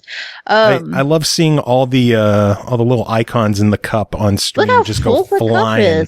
Yeah, I know. There's been a lot of drops tonight, a lot of follows, a lot of subs and bits and everything. It's been an insane night. Yeah, SML 500. 36 people watching us though. Holy shit! Why? Might be a new record. Yeah, I think so. Anyway, Redeemer. Yeah. Speaking of Redeemers, so we play as a character named Vasily who was previously a soldier. He's decided to give up his murderating ways.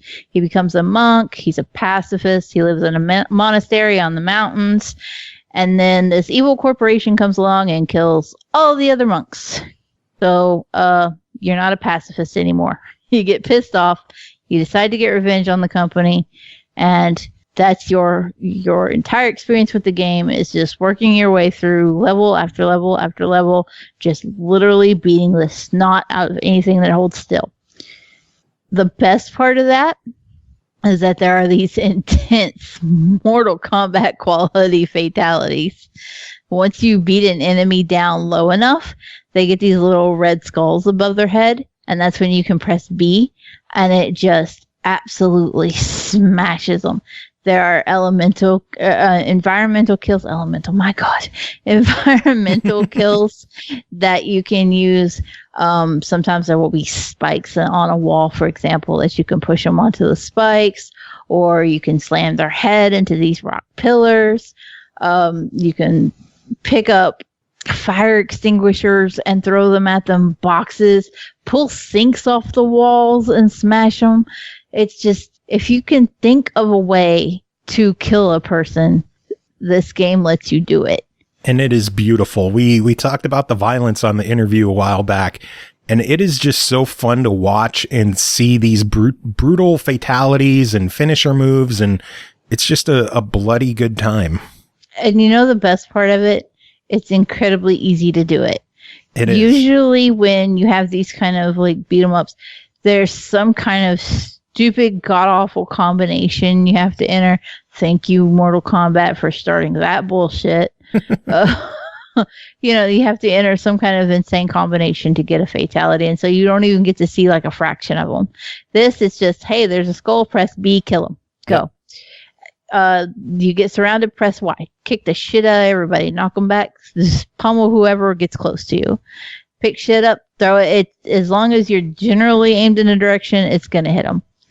I think the fact that it was so easy to get in there and just button mash my way through and still go through the levels and I know there's an achievement for beating it on easy without dying, and normally I would look at an achievement like that and I'd be like, fuck that.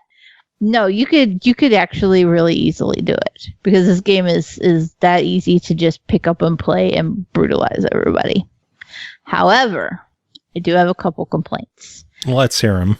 Did you play the game on the X? Yes. Did you have any frame rate issues? Nothing I really noticed. Okay, so in some of the later levels, shit gets really crazy as far as there being a lot of enemies on the screen at a time. Oh my gosh, I had so many issues with just screen freezes and framiness. Just everything moved sluggishly, and it was so disappointing because the whole time I had played up until I got to this specific area, it was just fast paced, press the buttons, mash and go, work your way through, stop every so often. Remember that you can upgrade. The meds have kicked in. Remember that you can upgrade and then just go back to smashing the shit out of everybody. But then I got to this area, and it was such an area that was so overwhelmed with enemies that if it were moving at its normal pace, it would have been a blast, because you'd just be blowing through just waves of enemies. But it was so sluggish and framey that you couldn't actually do that. And so every time you got near a room and you could see it was full of enemies, you're just like, fuck, I don't want to go in there. Because you knew it was going to slow down even more than it already had. Yeah. So I was really disappointed. I know the game has an arena mode. I did manage to unlock it. I'm a little concerned because I didn't have a chance to play it because I was grinding the shit out of that story. But I enjoyed the story. But I'm a little worried for how arena mode would play, since it's basically just waves of combat if the story alone was getting framey like that. And the arena is basically like the big add-on bonus beyond a couple of levels over the original game. Yeah. So that said, everything else about it's a blast. Just it could use a little more optimization. Well, then $30 on it. What are your thoughts? I do give it a try. I think it's a cool game. I had a lot of fun just blowing through it. You could probably knock it out fairly quickly, but if you're going to do it on the higher difficulties, you're going to struggle because some of the bosses are a little bullshit. Yeah. But I wish they would just go in and smooth out the rougher areas a little more. I can understand that. I can agree with you on the try it. My biggest concern with this game is the price. I think $30 might scare a lot of people off. If this was priced at $20, I could easily give it a buy it recommendation. Yeah. I worry that the price is a little steep. Yeah, I was a little surprised when you said $30. I wouldn't have expected that. Yeah. But I feel like the content is there. The story is lengthy. It's just that it's poorly optimized. Yeah. So. Oh, well, next game to talk about is called Lost Orbit Terminal Velocity, developed and published by Pixelnuts Games, released July 16th on Xbox One, Switch, PS4, and Steam for $9.99. Stranded after a ship is destroyed in deep space, Harrison, a lowly maintenance worker, and our hero must struggle to find his way home. Cole, tell us about Lost Orbit. Lost Orbit is adorable and gory at the same fucking time. Like, you just think, oh, I'm a little astronaut in space and I'm floating my way through, whatever, and trying to get home and avoid the asteroids and don't go splat. And then you go splat and literally like your skeleton escapes your suit and continues flying through space. And every time you start over, there's just blood splatter and gore on whatever asteroid you slammed into, unfortunately, or whatever planet you crapped into. And you're just like, that escalated, and I am sad. Let's maybe not splat Harrison into another planet. One of my biggest surprises with Lost Orbit, and I think I said this during the interview as well, one of my biggest surprises was just how in-depth the story for this game was. You don't expect a solid plot out of a game that is basically a vertical speedrunner. Your entire purpose is fly through space fast. Yeah. And not die. And so there's not a lot of wiggle room for gameplay mechanics that advance a story. And yet somehow you're going through these levels, and then partway through a chapter, you'll have a level that's almost entirely plot related. And you can kind of just coax through it, not have to worry about dying a gajillion times, and you get a little bit of narrative. The dialogue between Harrison and Null is the little, they call him Atlee Null is his name. The little, like, repair bot that's in space with him. Mm-hmm. Their dialogue is just so rich and entertaining. And I fully expected, I was like, this is going to be one of those where it's kind of cringy or it's cheesy and generic, and you're going to just hold B and hope it gets out of the way so you can get back to the game. But it wasn't. Like, there's these full-on emotions between the characters, and it really pulls you in. And you find yourself getting to the end of this game where you're playing the levels thinking, okay, gotta go fast, gotta get good times, gotta get all of the I can't remember the name of the crystal again. Fuck. The collectible crystal. The collectible crystal that's pink that you got to collect.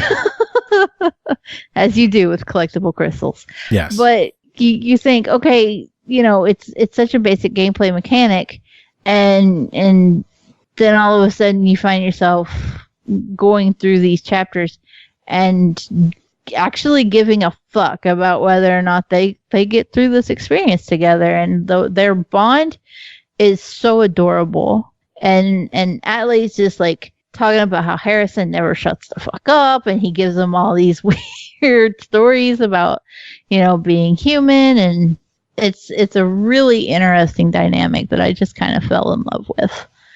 And it can be a little emotional. If you're not a crier, you're probably not going to give a fuck. But I'm a crier, and games will just send me to tears at the drop of a hat. Yeah, I remember you saying that during the interview, which, by the way, another interview we had for this game just, a week ago? Yeah. And I just found myself at the end, like, holding my breath and hoping for the best. Because really, how many possible ways can a dude floating alone in space with a fixer robot end well? True. Okay. No spoilers. But it'll keep you on the edge of your seat if you actually pay attention to the story and you don't just try to like speed run the times. You might be genuinely surprised. Nice. So your overall verdict, $10 on this one? But I can't believe it's that cheap. It's adorable. The writing is fucking good. The gameplay is good. There are an insane number of levels. They added a fucking epilogue on top of the existing fuck ton of levels. And it's only $10. Yeah. Gotta love it for only $10. Trials. And the indie arcade mode. That was funny. The indie mode. The indie cred mode. Yeah. It was so funny. And it's an achievement. Yeah. And you just gotta turn it on. You don't actually have to look at that mess. Yeah, you don't have to play it that way. God, fuck that. That was so hard. Anyway, yeah, I give it a solid buy it. I had such a good time with it. I was sad when I finished it. All right, tagging out Cole. Tim, you're here. Get out of here. Shoo, scurry away. Kick off the apron. Tim Ekibus, you're here. How are you doing? Hey, I'm doing good. I had the day off from work, and I had a nice day not being at work, because fuck the man. I've been free and wild, all right. So yeah, I'm in good spirits. Typing away there? Yeah, I just want to make sure. I know what's in this thing I'm about to talk about, but I just want to make sure I don't forget. Oh, man. So welcome to episode 500. It is a pleasure to have you on here. What? I'm on 500? Yes. I made it! Woo! You did. You made it to 500. Made it to 500. I don't know when I started reviewing, but it was a couple hundred ago, I think. At least. It's been a while. I've been on a lot of podcasts. Back in the Extract days, we stopped numbering them, so I don't know exactly how many there were, but there was definitely a few hundred there. I mean, I still make them on occasion, but we stopped numbering at like 100, I think. And yeah. Woo, 500! I kept the numbering up. I'm debating on whether I want to drop the episode naming, because I've named 500 episodes so far, and I'm kind of running out of ideas sometimes. Yeah, that's kind of where I got to. It was like, yeah, it was a debate. It was just like, okay, well, I kind of ran out of names, and then I think we went back to old numbering at some point, and then we were doing. Or wait, no, we kept numbering them past 100, I think, and then eventually I was like, okay, we're going to do it by the date, so people will know around when it came out for the news and such. And then at some point I started thinking, like, I'm going to go back to the old numbering for Triple Radio, like Marvel does with their comic books, where they go back to a new number one and then they flip it back. Oh, no, that's what it was. We did like 100 of the Extract Studios podcast. It was called the Extract Studios podcast. And then we flipped over to Triple Radio and did like 150 episodes. And then we yeah, okay. So yeah, I probably just rebooting. Yeah, just rebooting, rebranding, and doing hundreds of podcasts. Talking about video games like every other good middle-aged white person on the internet. Oh, I know it. I know it. I'm aware. I know what I am. The beautiful take this way opinion. to put it. Take this take. Can't find it anywhere else. Beautiful. Fuck yeah. Anyway, should we chat about what you're here to chat about? Yeah, we should. We should do that. That's yeah. All right, next up is Pinball FX3, the Williams Pinball Volume 4 collection, developed and published by Zen Studios. It released May 28th on all platforms for Pinball FX3 for $9.99. The stunning collection of 3 authentic Williams tables includes Whitewater, Red and Ted's Roadshow, and Hurricane. All are available in a classic and a remastered form with a host of new features. Tim, tell us about it. Hey, pinball, man. I love pinball. Ooh. We all love pinball. We all love pinball. It was a very pinball-friendly podcast. Yeah. Ball squad, so baby. Obviously I reviewed, I went to Anime Tittyland for in search of good pinball a few weeks ago. But now we're back in the loving arms of good old-fashioned American pinball. This is Pinball FX3. From Zen Studios, right? And full disclosure, I have been a long-time hater of Zen Studios and their brand of pinball. And why is that? Going back to, the 360 days, I was just not a fan of their physics. I don't really care for like their goofy themed table designs. But it was mostly the physics. That really turned me off. There was something about it that just never felt right, that felt cheap, did not feel good. So, I had raging conversations with some folks that were like, oh, no, man, Pinball FX is the shit. I'm like, yes, it is that. And I just never got into it. I did get a few tables because I do love pinball. So, I got like the Star Wars pinball. I got some Marvel pinball tables hanging around. Obviously, they've been in the game for a long time. So during that time, I was all in on Pinball Arcade from Farsight. I played a lot of that on iOS. The iPad was actually, despite not having physical buttons, was actually a pretty cool way to play pinball tables because just the definition of the screen and you're holding it vertically. And they were releasing, all these awesome reproductions of classic pinball tables, Mm-hmm. So that was like the stuff that I wanted to play. So, I'd pick up my pinball packs there. Pick your pinball packs there. Sometimes, and mostly on the iPad. They notoriously seem to have trouble like keeping up with their updates on other platforms. So last year when, Zen Pinball purchased the Williams license away from them, I was a bit distraught, to say the least. I don't know if I ever mentioned it on this podcast, but I was just like, oh man, this sucks. And, they assured people like, oh no, we're going to we're going to work on our physics. We have more realistic physics for these tables. We're going to do some other stuff. And I was like, okay, well, we'll see. Well, I never got around to seeing, we're busy people. So anyway, here we are. This is me finally getting my dirty, grimy hands on what pinball or what Zen Studios has been doing with my beloved Williams pinball tables over the course of the past year. This is the 4th volume already. They've been bringing them out. They've been getting them out. They've been doing the work a bit more frequently and getting them out there on all the platforms. So they have for their Williams pinball. So this pack is it's, as you said, it's Whitewater, which is a pretty classic table that I think I guess is seems like the most well-known table of this pack. Red and Ted's Roadshow and Hurricane, which is not to be confused with Whirlwind, which is what I thought it was going in. I'm like, oh, well, at least if nothing else, Whirlwind is on here, and I love that. And I'm like, oh, wait, Hurricane. No, this is a different natural disaster, but similar natural disaster, but it's a totally different themed table. This one's about an amusement park. So they have, for each table, they have kind of a version that is like the classic, straightforward table. And this is probably old news for anyone who's played these tables, and you probably don't even need to listen to this anyways.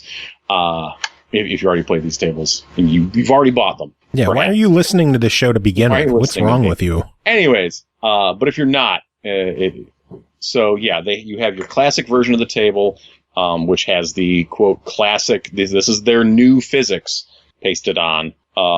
So the ball behaves differently. The classic version of the table is pretty straightforward. It's like the way that, Farsight did their tables. And they also have kind of their FX, like kind of shined up version of the table, which has the pinball effect style physics, but also has like little polygonal flourishes to some of the characters and stuff on the table. Like one of the things they do, when you hit a bumper or something like that, the score will actually pop up off the table.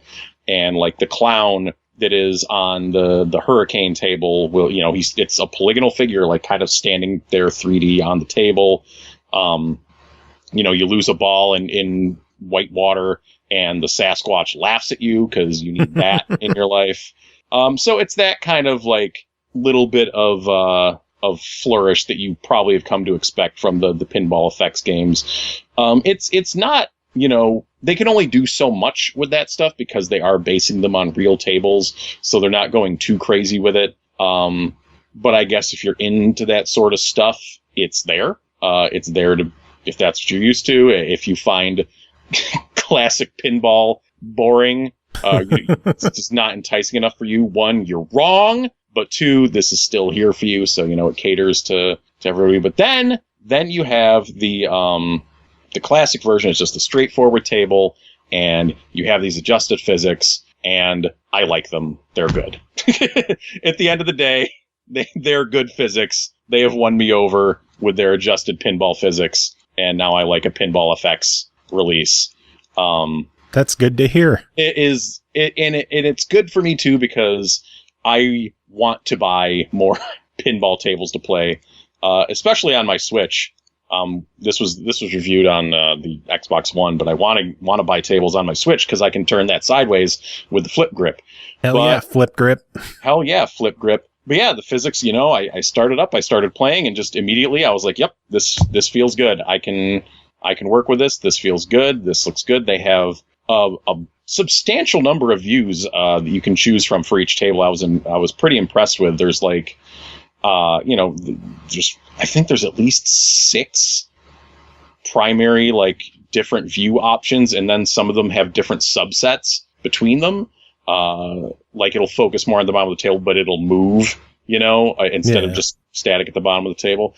Or so there's a ton of different view options. That's great.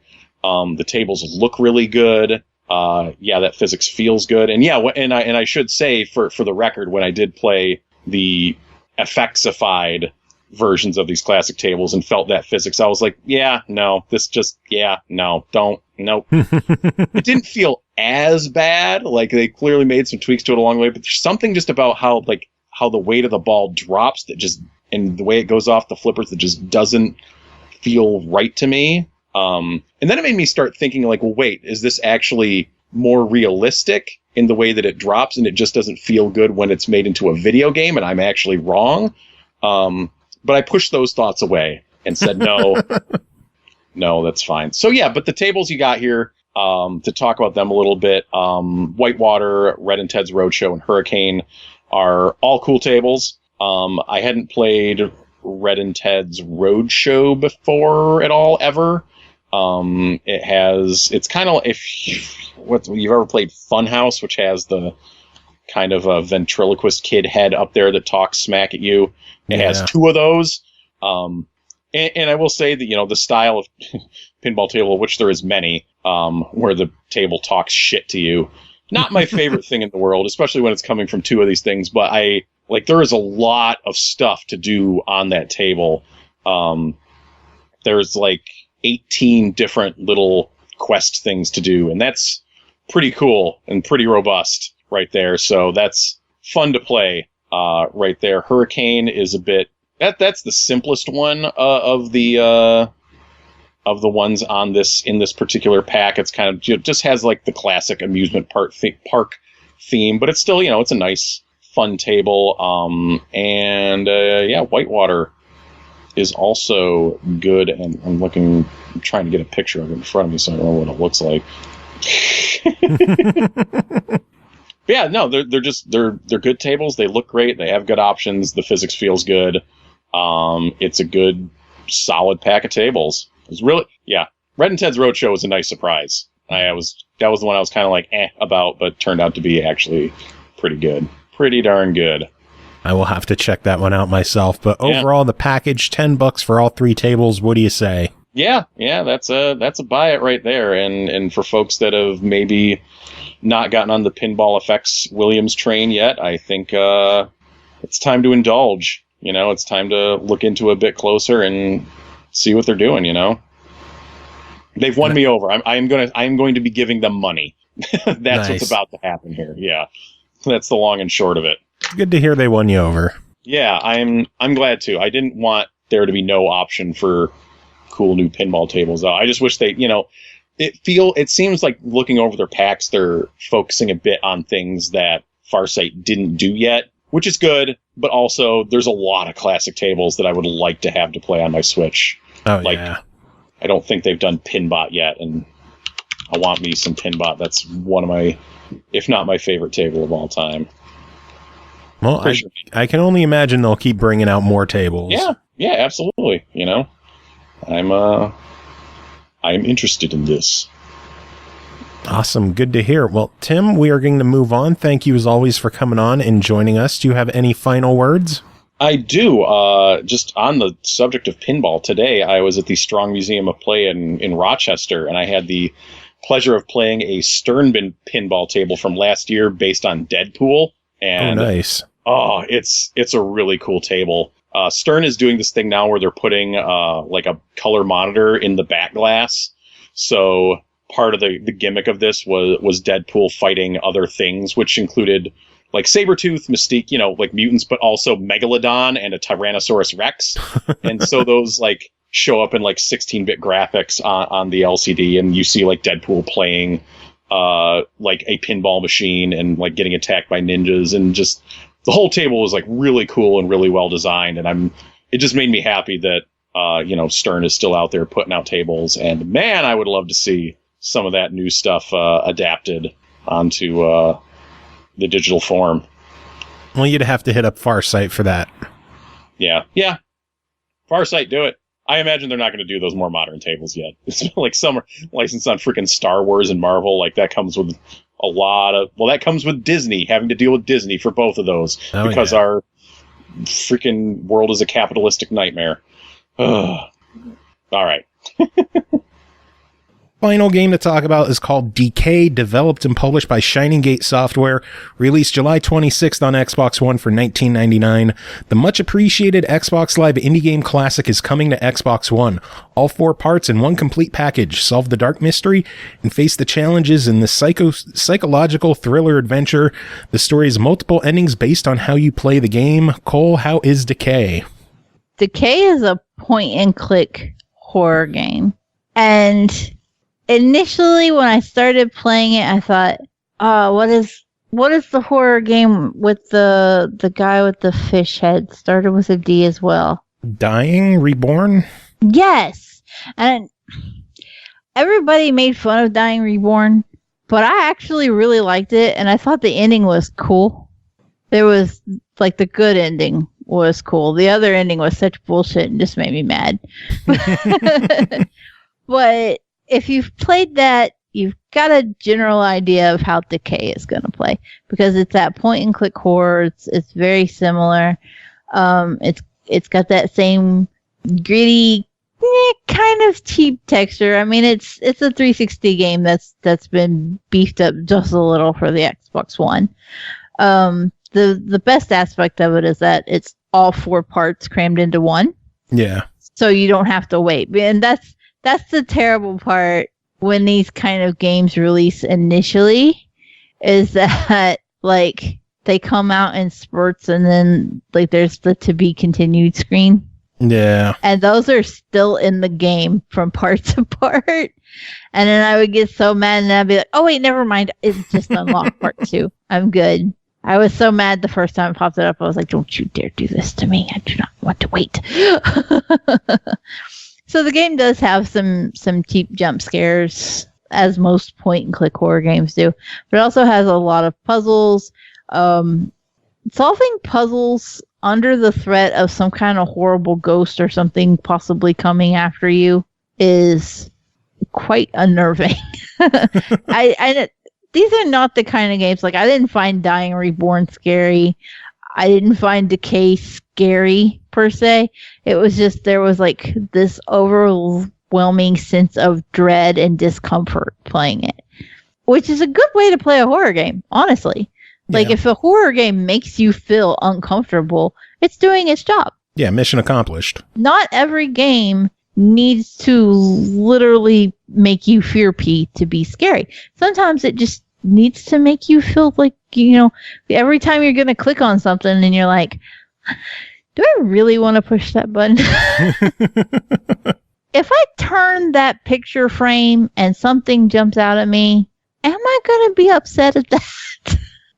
And then you think, yes, I am. And then you click it anyway. And then something jumps out at you. And then you're like, I knew it.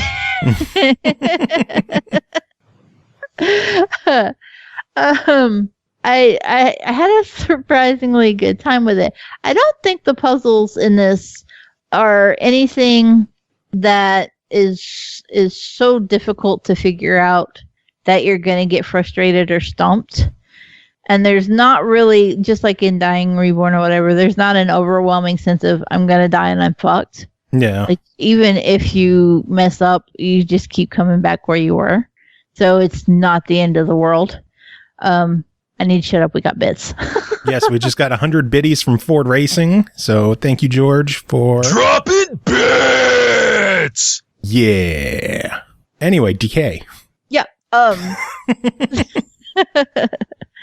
But yeah, it's plenty easy enough to just like go through and explore it.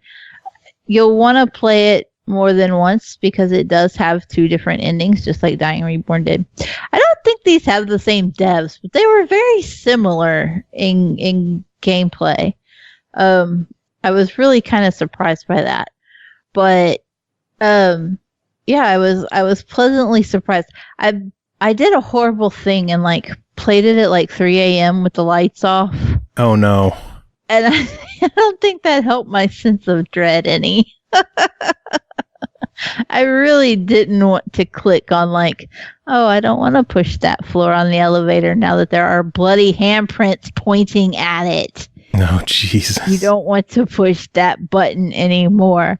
Or, oh, I don't want to open that lock because something is going to jump out at me.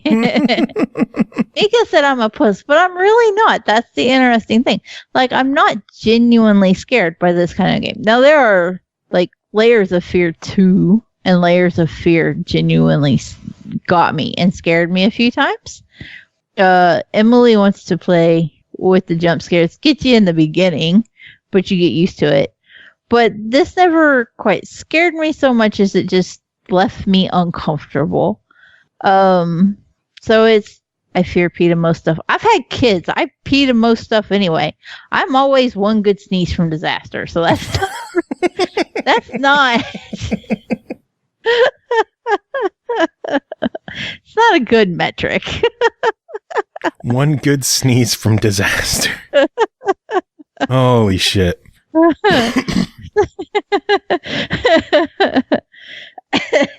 Oh, but, Lord. Like, if you're afraid of creepy dolls, you're probably going to be like, a few times in this game. Otherwise, I'm just like, shit, where'd that little fucker go? He's going to go Chucky on me.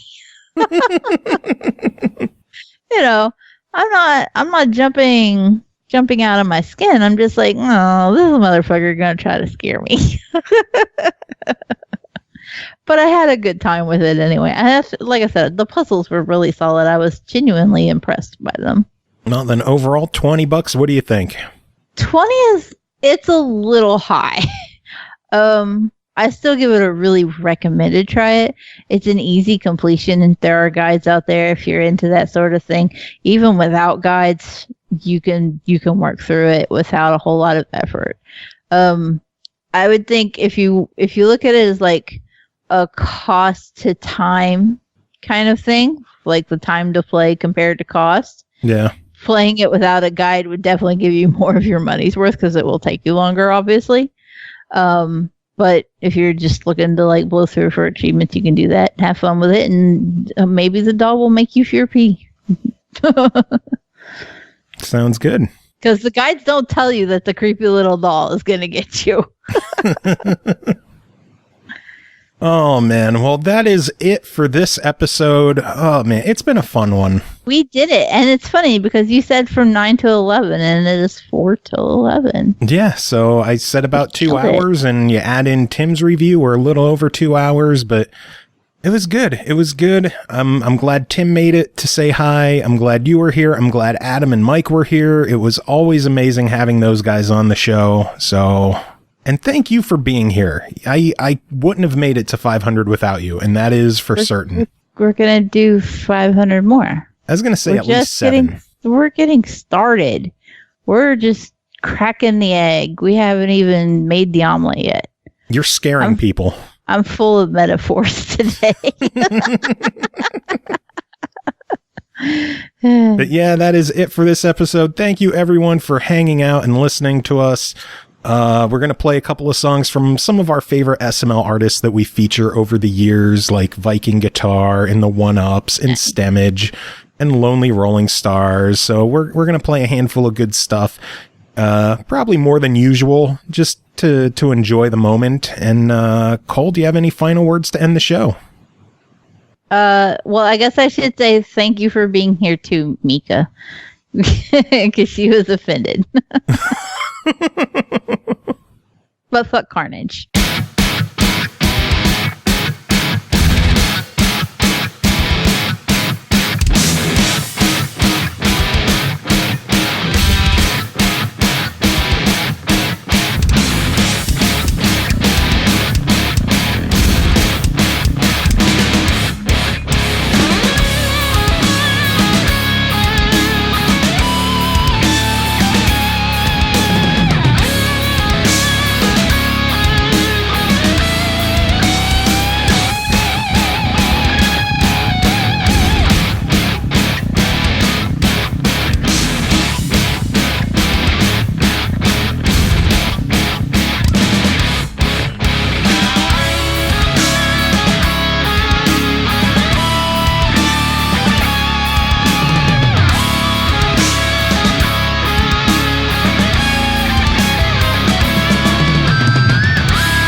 Oh, yeah. That's 7 whole pancakes right there, baby. Dropping fucking syrup. Oh, yeah. Lucky number 7. Oh, shit.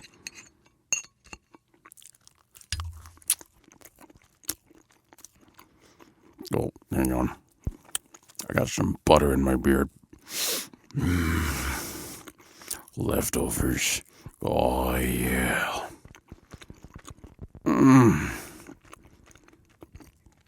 Hell yeah.